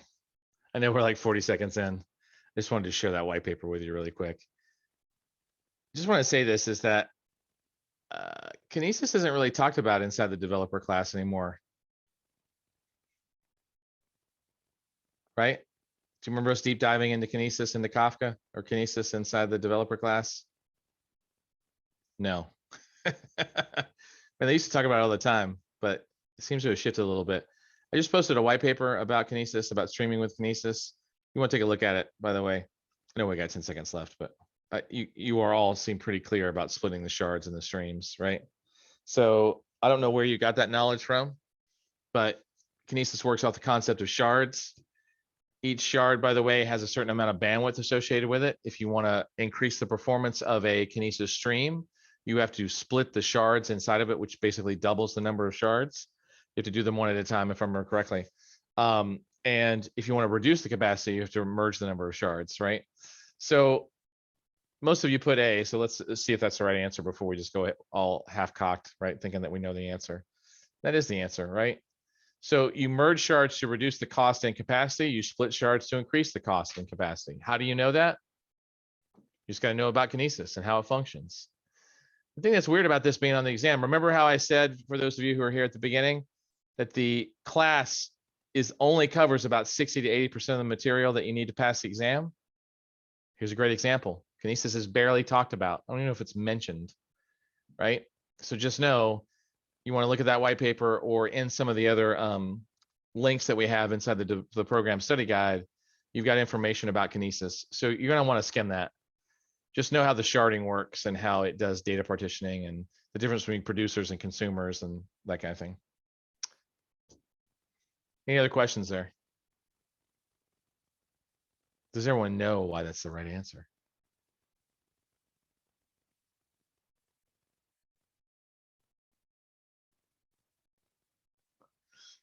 Okay, let's keep going.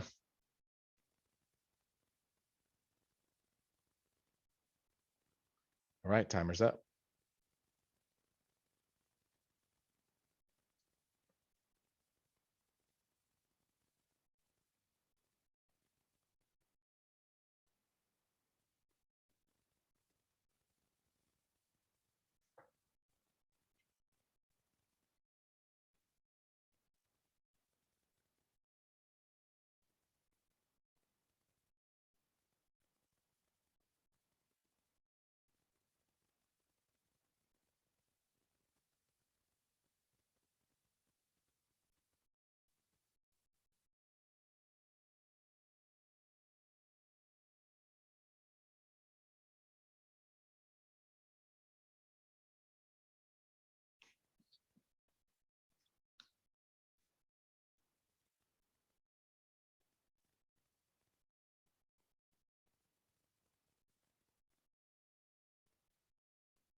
All right. Got almost about 20 seconds left. Eric, EMR is figure slightly on the exam. It's mainly a data function, but you need to know in general what AMR can and cannot is like, good for, right?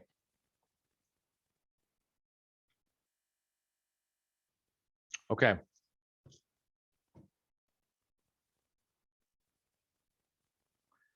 All right. So what was the key word in the question that made you know that it was Kinesis?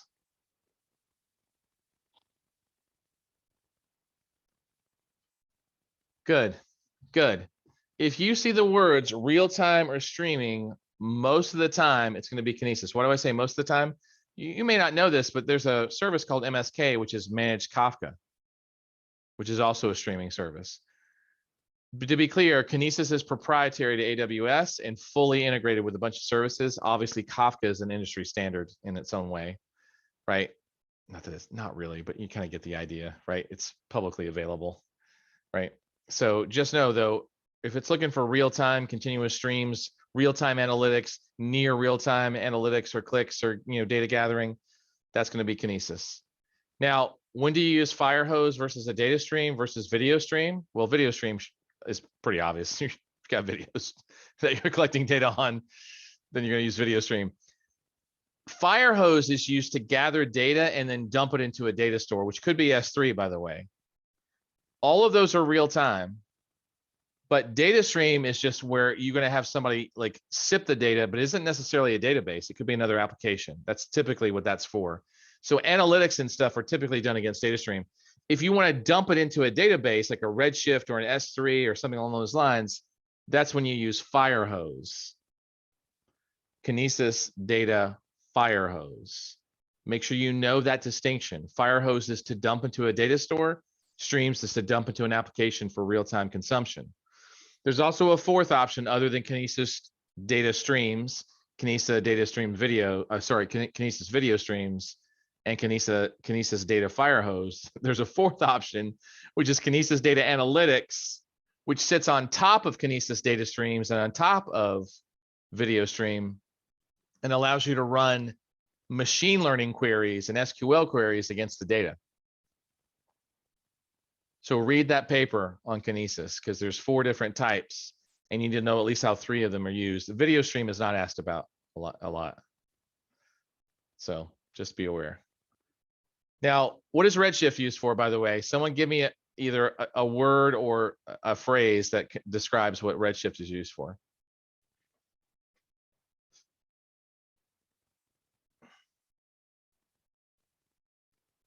That's right. It's data warehouse. Analytics, right? Data warehousing. What's MapReduce used for? Give me the technology, give me a framework, give me what MapReduce is used for.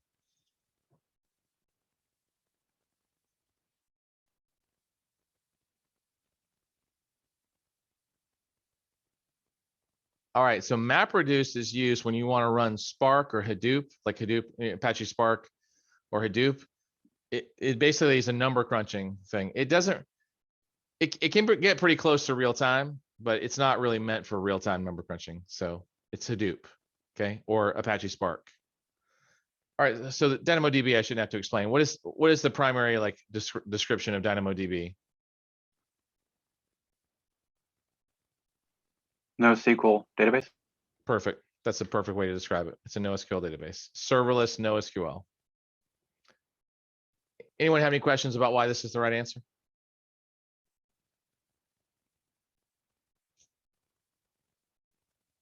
Cool. Let's keep going. All right. I'm gonna start the timer. Let's do it.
All right, 20 seconds left.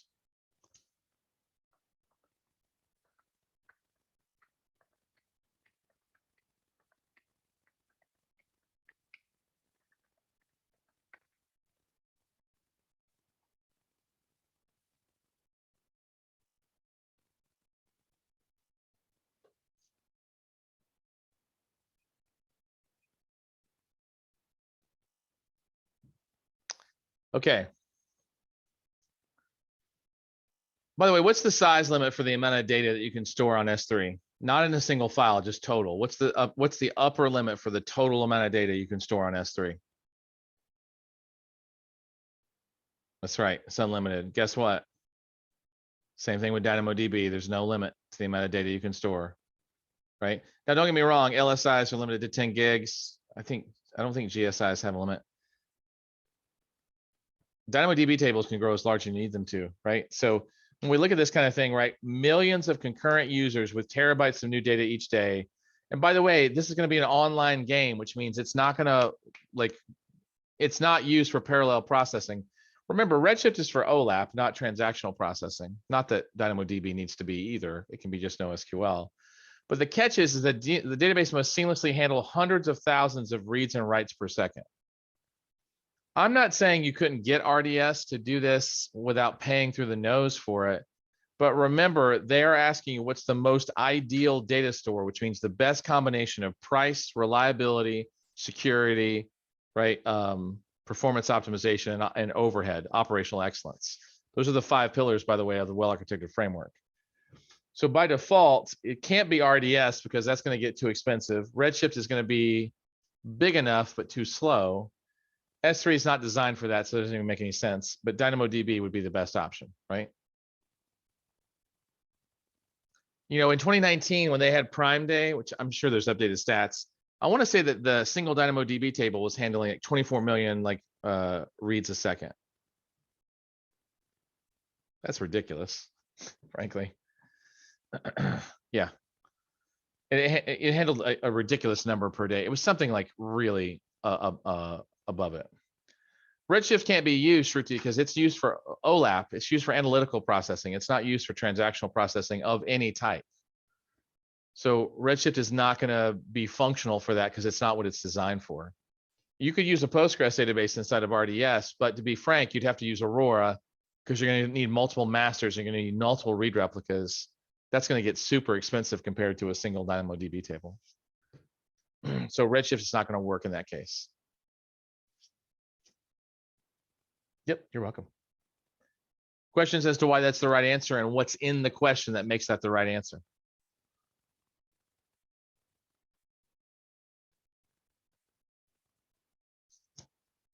All right to then. Yeah, I just said what I said, although not as detailed, right? Object storage on a database can't scale seamlessly. Yeah, moving on. All right, everything I just said. Okay, starting it back up. Timer's up.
Okay, so before I answer this, let me ask you a question. What's the standard retrieval time if I use standard retrieval?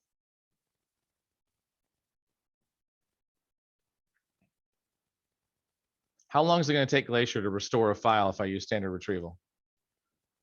Good, Bindu, that's perfect. What about bulk retrieval? How long is it going to take for me to retrieve if I use bulk retrieval? 5 to 12, good. What about expedited retrieval? How long is that going to take?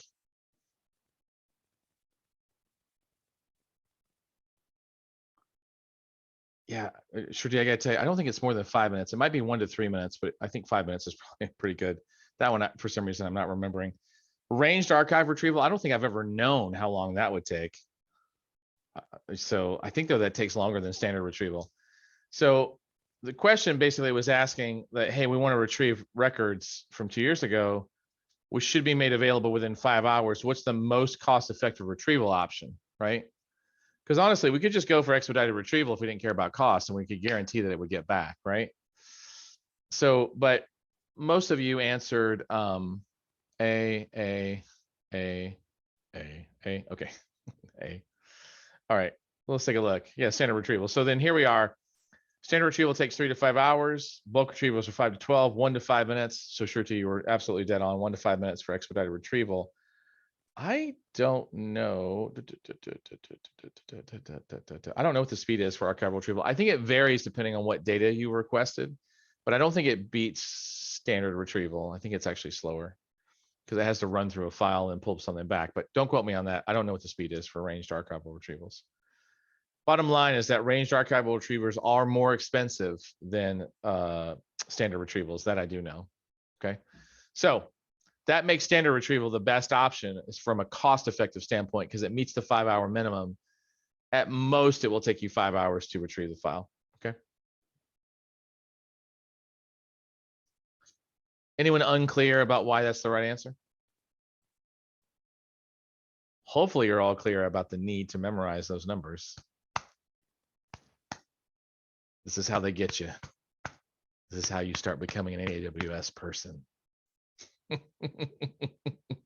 Okay, we're gonna move on. All right, once again, gonna start the timer.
Seeing a lot of C's there.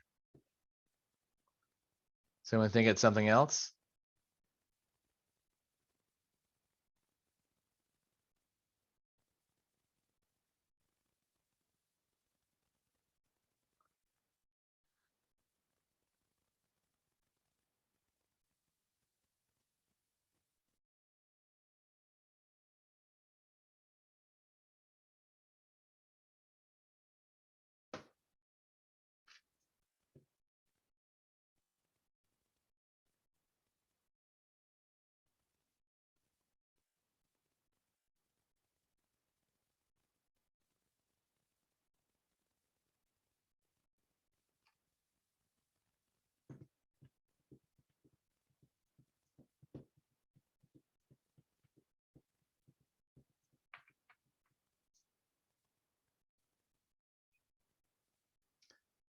Okay, so seeing a lot of C's here, so let's go for it.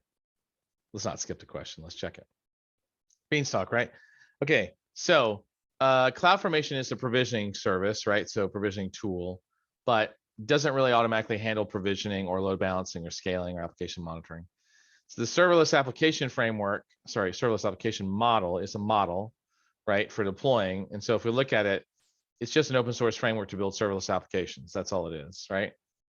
Code deploy is actually a service used to deploy agents, but it's not going to handle provisioning or load balancing or scaling, or it might handle application health monitoring, but only temporarily. It's not CloudWatch, right? So the only one that orchestrates all those pieces together is actually Beanstalk. So it is the only choice, right? Beanstalk is basically an orchestration wizard for EC2, from my perspective. So it's a great way to orchestrate this setup of all of these concerns, because Beanstalk tries to follow best practices based on the answers you give to the questions. So it's a good option. Anybody not know why C is the answer?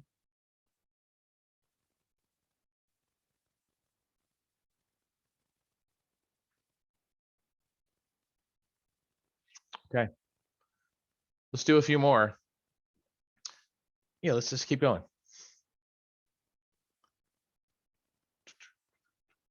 Okay, starting the timer up again.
I don't know if you hear that banging around. My Roomba's over there trying to get into the door. It's cracking me up.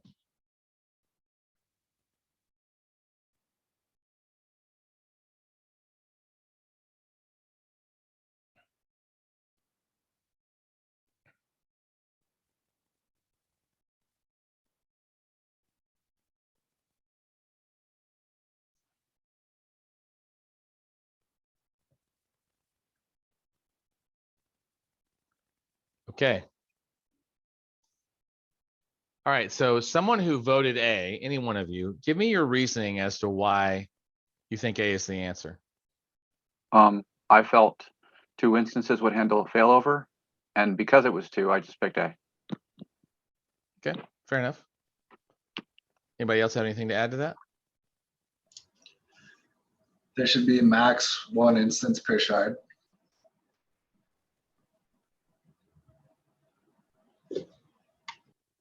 Okay. Well, so A was the majority answer. Let's see here. There you go. Good.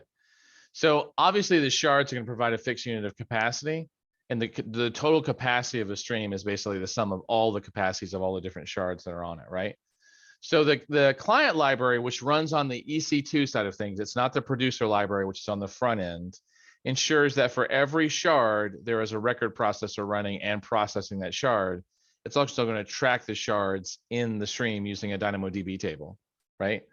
So typically when you use the Kinesis client library, you should ensure that the number of instances does not exceed the number of shards unless you're just super concerned about failover purposes, right?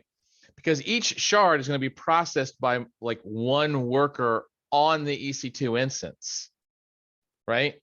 So you don't need multiple instances to have multiple workers, right? So because one worker can process any number of shards, so it's actually totally fine if the number of shards exceeds the number of instances. So since they basically want to make sure that things are processed smoothly, but they also don't want to break the bank, then the like 4-to-2 ratio is totally fine, right? So if you look at 4-to-8, that's incorrect because launching more instances will not improve the stream, as that's only useful for standby purposes, which defeats the cost effectiveness thing, right? So each shard's processed and has one corresponding record processor. So you really never need more, like multiple instances to process a shard. And this is the most cost-effective choice, right? The other one, not this one, right? 4 shards, 2 instances.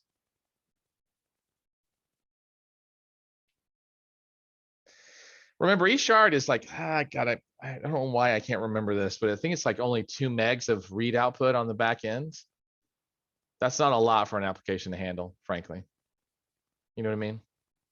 So even if it's like going around to them, that's only like, you know, like 20 shards is only going to be 40 megs a second of output. So yeah. So just something that kind of you need to know as far as the recommendation. If you're using the Kinesis client library, they generally recommend that you do not exceed the number of instances larger than the number of shards, because one virtual machine can handle more than one. And your thoughts around cost effective and fault tolerance are true. You wouldn't just want one machine, you want at least 2, right? So everyone clear about that? Cool. Good. Okay, next one.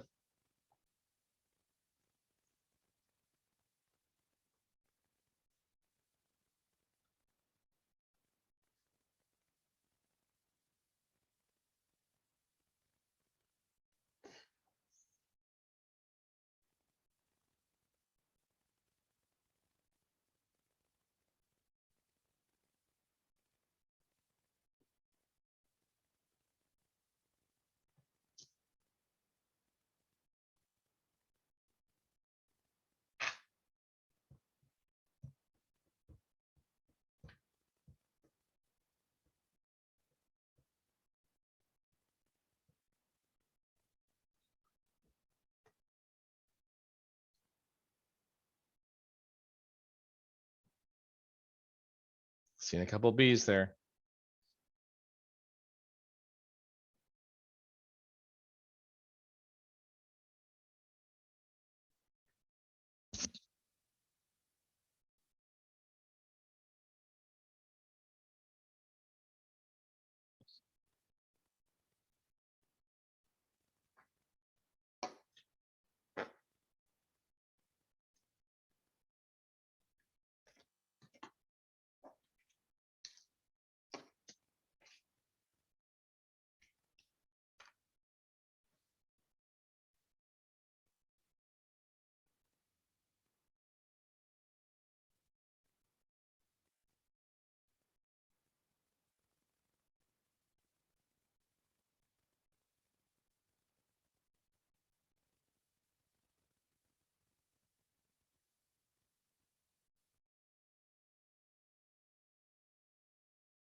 Good. Okay.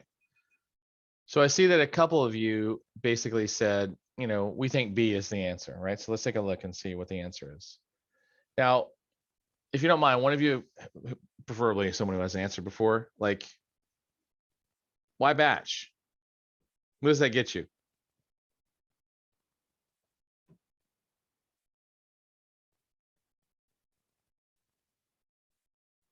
Why in general are batch jobs more efficient than single shots?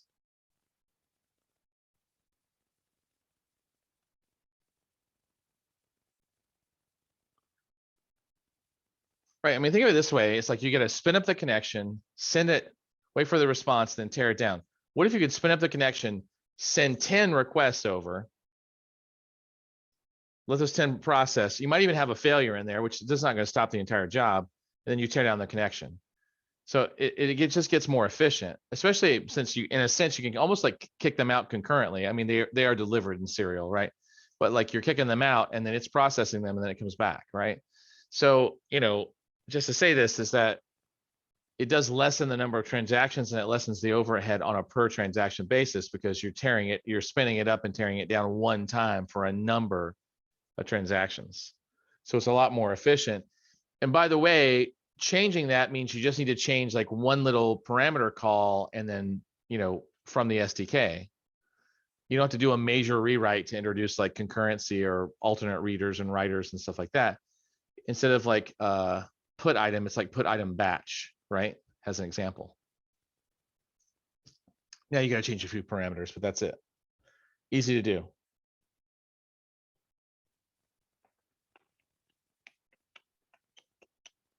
So you benefit from this parallelism without having to set up concurrency or threading. That's the basically bottom line.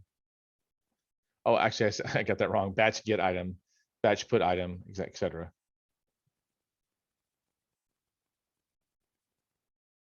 Okay. Any questions as to why that's the right answer? Are you getting tired yet?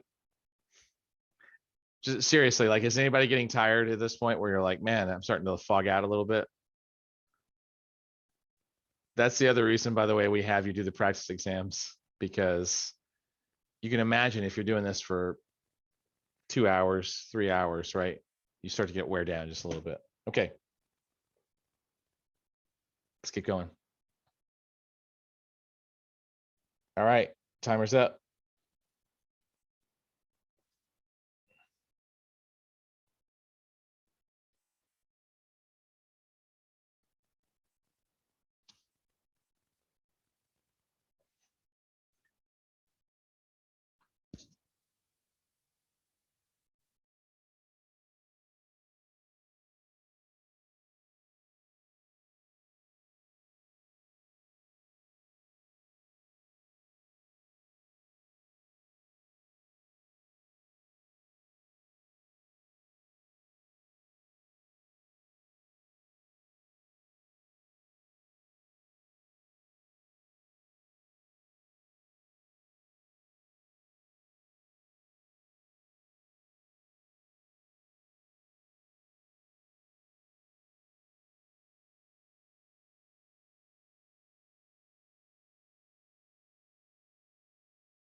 Okay, so I see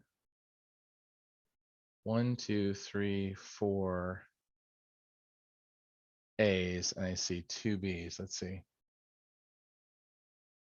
Let's see. A and B look like the same answer.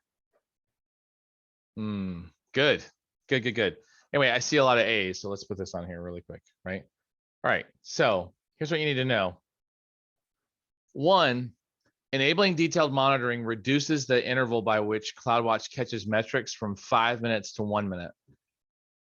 That's all it does. I don't know why it's called detailed monitoring. It's been called detailed monitoring since they came out. And what it actually should say is more frequent monitoring, which I guess is more detailed technically, but it doesn't capture more detail. It just captures the same detail more frequently. So it goes from 5 minutes, which is basic monitoring for free, to 1 minute, which is not free. So just FYI. Oh, let me close the door before my Roomba comes in here and attacks me. Okay, so just know detailed monitoring does not give you more details. It just gives you more frequent captures. Okay, so that's the first thing you need to know. So The other thing is that CloudWatch does not track or report or capture memory utilization by default. And here's why. By default, Amazon can see everything that a hypervisor can see. So a hypervisor, which sits around a virtual machine, can see what the processors are doing because the processors are virtualized. It can see how much memory it gave to the system because it gave the virtual machine the memory. It can see what the network cards are doing because it has to run through the virtual machine, the hypervisor's network cards. You can actually see disk utilization because it's talking to external disks. It's not talking to disks that are actually inside the virtual machine. Here's the problem. Memory utilization and disk utilization are perspectives of the operating system. Is everybody tracking me? I'll give you a better visual so we can just make sure that we're getting this super clear, right? Here's your hypervisor, which is hosting your virtual machines. Let's pick a virtual machine. So we got virtual machines in here, right? So it can see things like, for example, it can see the processors because the processors sit outside of the virtual machine and they're just talking to the processor. It knows how much memory was allocated because it allocated the memory. But everything else, as far as like the utilization of the memory, meaning, am I using all of the memory or all of the disk or none of the disk? Those are operating system metrics. Those are not hypervisor metrics, which means that Amazon, in order to respect your boundaries, does not stick an agent inside of your operating system. When you launch a virtual machine, by default, Amazon cannot see inside your virtual machine because they're not going to do that. That would break trust with you. That means system agent isn't running. That means it's not gathering logs. That means it can't log into the virtual machine because that would break trust with you. Amazon doesn't do that. Now, if you want to voluntarily install software that emits metrics, if you want to install software that captures the logs, if you want to install software that manages that EC2 system, that's you doing it voluntarily. Amazon's not going to do that for you because they want you to explicitly do it. So you're granting them permission to do it. So exactly, Jason, is that basically they're saying, look, we don't want to break trust with you. We're not going to put software inside your operating system unless you do it. Now you can bake it into the image. And by the way, if you use Amazon Linux, you can turn that on by default. And by the way, you also have to grant permissions for the software to talk to CloudWatch and permissions for the EC2 instance to talk to CloudWatch or to Systems Manager or to CloudWatch Logs. So just so you know, just because the software is installed, you also have to go in and grant permissions for the virtual machine to talk to the service in question in order to emit metrics, right? Now, CloudWatch is easy because that's on by default, right? So just know that memory utilization and disk utilization can only be seen by the operating system. That's it. That's inside the operating system. That's inside the virtual machine. Everything else that the virtual machine does can be seen outside of the virtual machine. So you just need to memorize these two facts. Memory utilization and disk utilization cannot be seen by CloudWatch by default. That's the bottom line. That's been true, by the way, forever, since they started this whole thing. Now, the rest of this, as far as the X-ray daemon not being installed, first of all, the X-ray daemon is used for application tracing. And that's true, actually. It's not installed by default.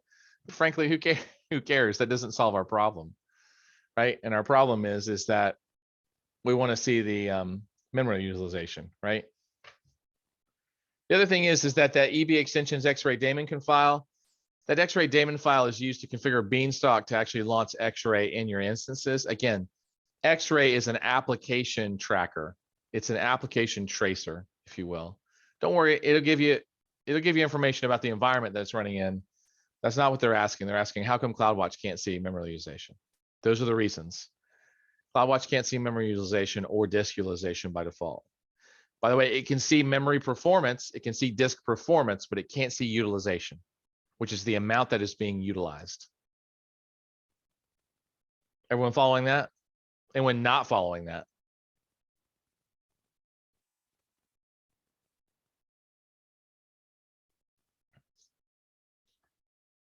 CloudWatch has an agent, by the way. So does CloudWatch logs, so does Systems Manager.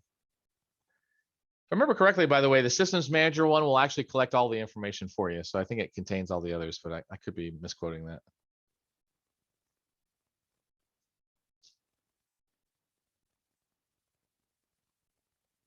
Make sure you read that sentence.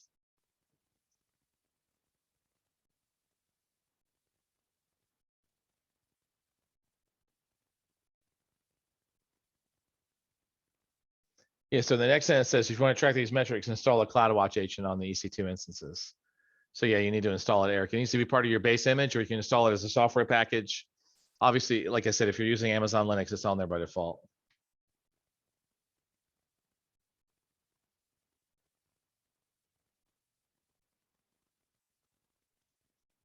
Good. All right. We're almost done. All right, gonna start the timer again. Let's get it.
Wow, you guys know a lot about S3. Let me ask you this, by the way. Other than FTP, SFTP, does anyone know of another protocol that S3 used to handle and they just retired it like a couple months ago? Does anyone know of another protocol that S3 used to handle? For those of you who've already answered the question.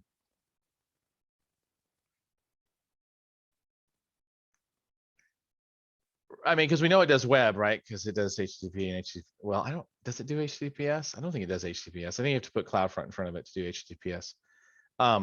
We know it does SFTP, right? So it does actually do FTP.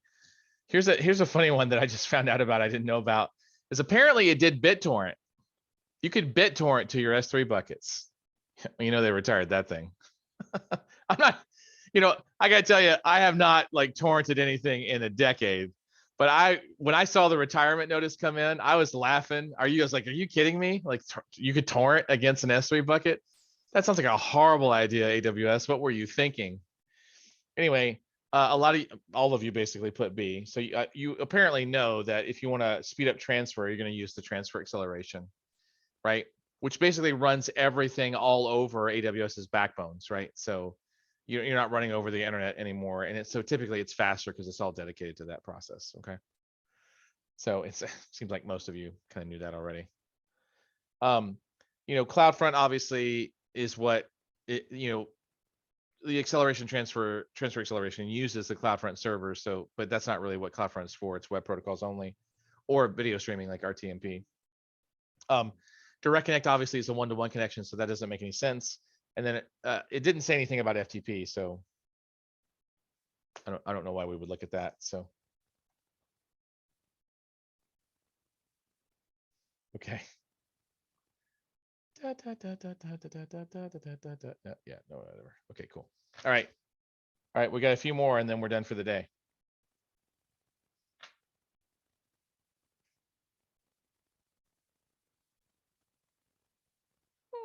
That's a good question, actually.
Okay.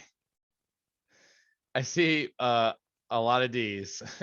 So I see a lot of D's, and it looks like it's a 1, 2, 3, 4 C's as well. 2 E's, 2 B's. Excuse me. Wow, that's weird. Okay, so I'm gonna just choose C just to see. Okay, so first of all, kudos, right? So here's the thing.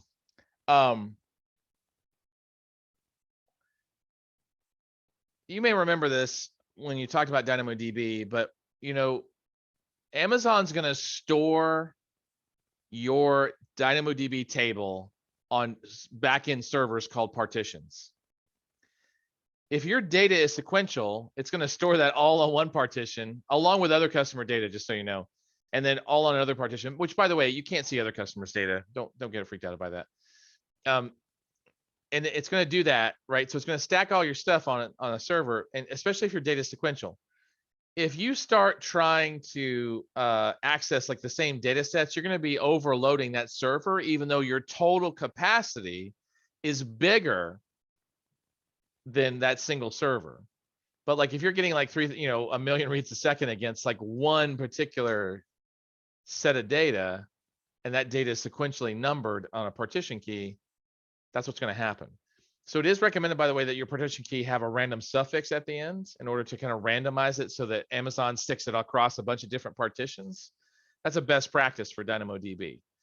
Now, that's not what they're saying here, by the way. What they're saying is that, you know what, why don't you refactor your application so you can distribute your read and write operations as evenly as possible, which, by the way, does imply that, you know, maybe how you write data needs to be shifted a little bit, but it doesn't really talk anything about basically the like table and partition structure. But that is a way you could refactor your app to like write data with like a random key at the end. You could do that, right? You could also implement error retries and exponential backoff. So that way, at least while it was being hotspotted, instead of like everybody backing off at the same time and retrying at the same time, with exponential backoff, the backoff timer is randomized. So if you had 10 transactions that all tried at the same time to get to the system and they couldn't, instead of them all backing off 10 seconds and then trying again later, which might also cause a hard partition, they randomly get assigned numbers and they back off in a random pattern. So this allows you to kind of retry it without then just like re-overloading the partition. So exponential backoffs are very useful. Now, read sharding to distribute their workloads evenly, that's a lot of cost. That is a lot of cost. Increasing the amount of read-write capacity units, that's going to increase costs. And then using DynamoDB Accelerator, DAX is relatively expensive. That's when you want to go from milliseconds to microseconds on your response time. So DAX is definitely not going to be minimal cost. So, you know, those are probably the best options just from a costing perspective is D and C. Okay, let's do one more.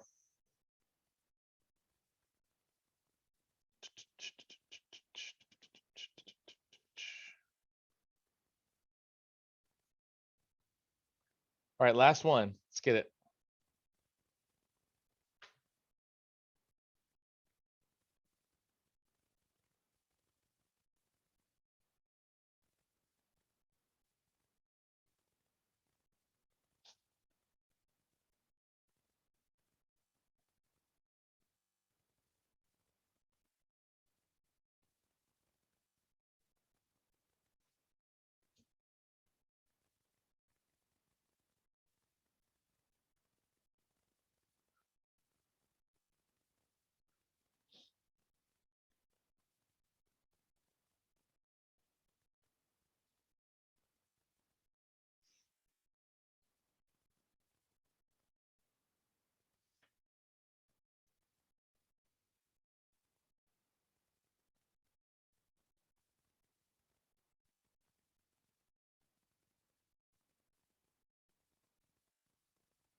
I see a lot of consistency here with you all.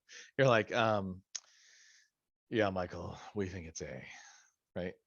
Good. Okay, so I'm just gonna go ahead and cut this in. Let's see here. Let me just stop this. Okay. So looks like you think streams is the most direct way to set that up, right? It's the most suitable solution. Let's see. So if you're all wrong, what if it's crazy? No, you're not wrong. All right, streams is purpose built to capture changes against DynamoDB and trigger something, right?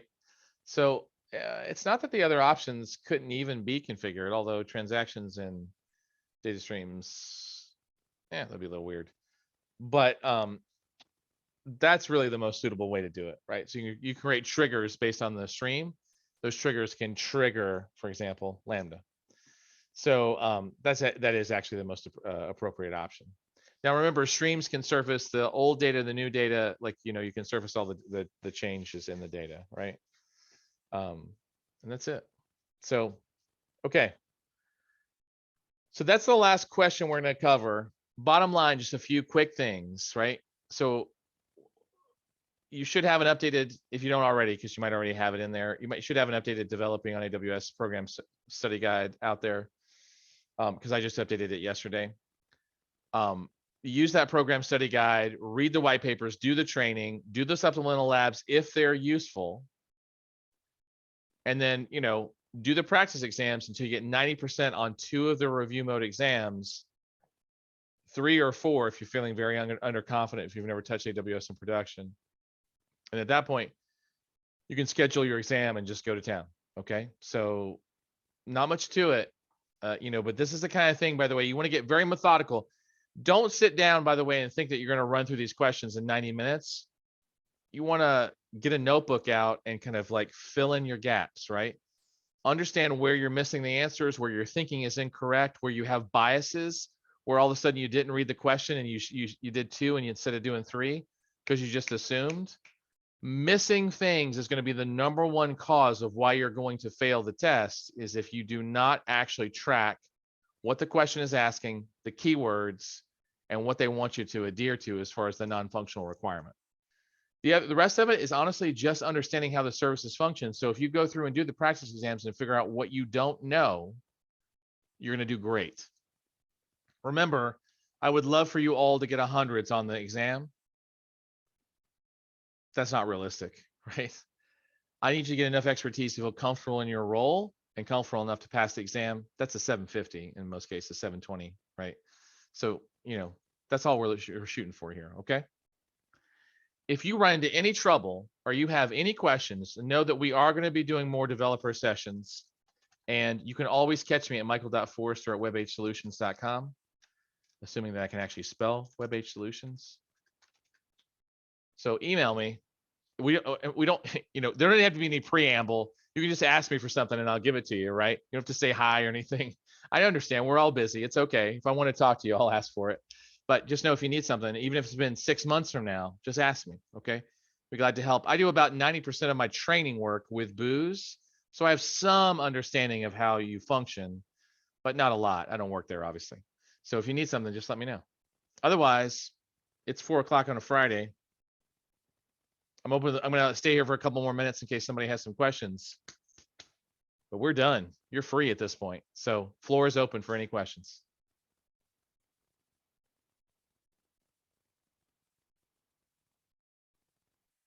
Oh, wait. How about the YouTube link? Hold on. Let me just make a playlist link really quick for you, and then I will post that in the chat so you can have it. 2022 Q1 develop on AWS videos exam prep. Okay, cool. Let's create that, and I'll share that with you, and that way you can have it instead of having to wait till the Monday to get the thing. So give me like a couple hours, because Zoom takes a couple hours. I know Greg said on Monday, but if you give me a couple hours, I actually will put every single video in there, and I'll put some other videos in there as well that you might be interested in, such as the entire developing on AWS course separated by module, also how to study for the exam. So I'll put some other stuff out there. Plus, some of you didn't get containers in your classes because for some reason AWS doesn't talk about that. I have a video on containers I'll put in there as well. Okay, so it'll round out your training. if it's an official AWS that you already covered in class, just so you know, it'll say module blah, blah, blah. That way you know it was already covered in class. You don't need to read it. You don't need to watch it again. Okay. Sorry. Just want to make sure you had it. Okay. Yeah. Thanks, everyone. Have a great weekend. Yeah. Study, relax, chill. I hope you have fun.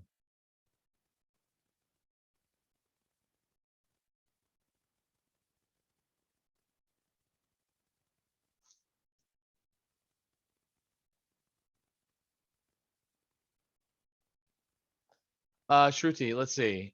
No real instructions. We just covered the exam voucher. Goes into the next to last step when you go to register for your exam. So don't worry, you're gonna be like, when do I stick my exam voucher in? It's gonna be like the payment screen. So Okay. once you put the voucher in, by the way, it's gonna take away the payment option. So don't panic if you're like, when am I actually gonna stick this in? Am I gonna have to pay for this thing? When you get to the payment screen, you got that covered. Okay. The only other thing is that everything else is in the student portal. So you should be good there. The only thing that's not going to be there is like, I just posted a video link that's like mine. They're going to post the videos from your developing class. They will post the video from this class, but you're not going to get all the videos that I'm going to post in there. So just hold on to that. Just know it's just for you all who attended the exam cram stuff. Okay. Other Sure. than that, there's no special instructions. Okay, thank you. Yeah, my class starts from Monday actually. Oh, okay. So yeah, I'll go through all this next week. Awesome. Good. Yeah. Thank Yeah. Well, It you was did really really useful. well for not having taken the class. So good. Good job. I have been studying because I thought I'm behind, so I'm just doing my own study, but I still have some topics like I haven't touched at all. So this was really useful. Thank you so much.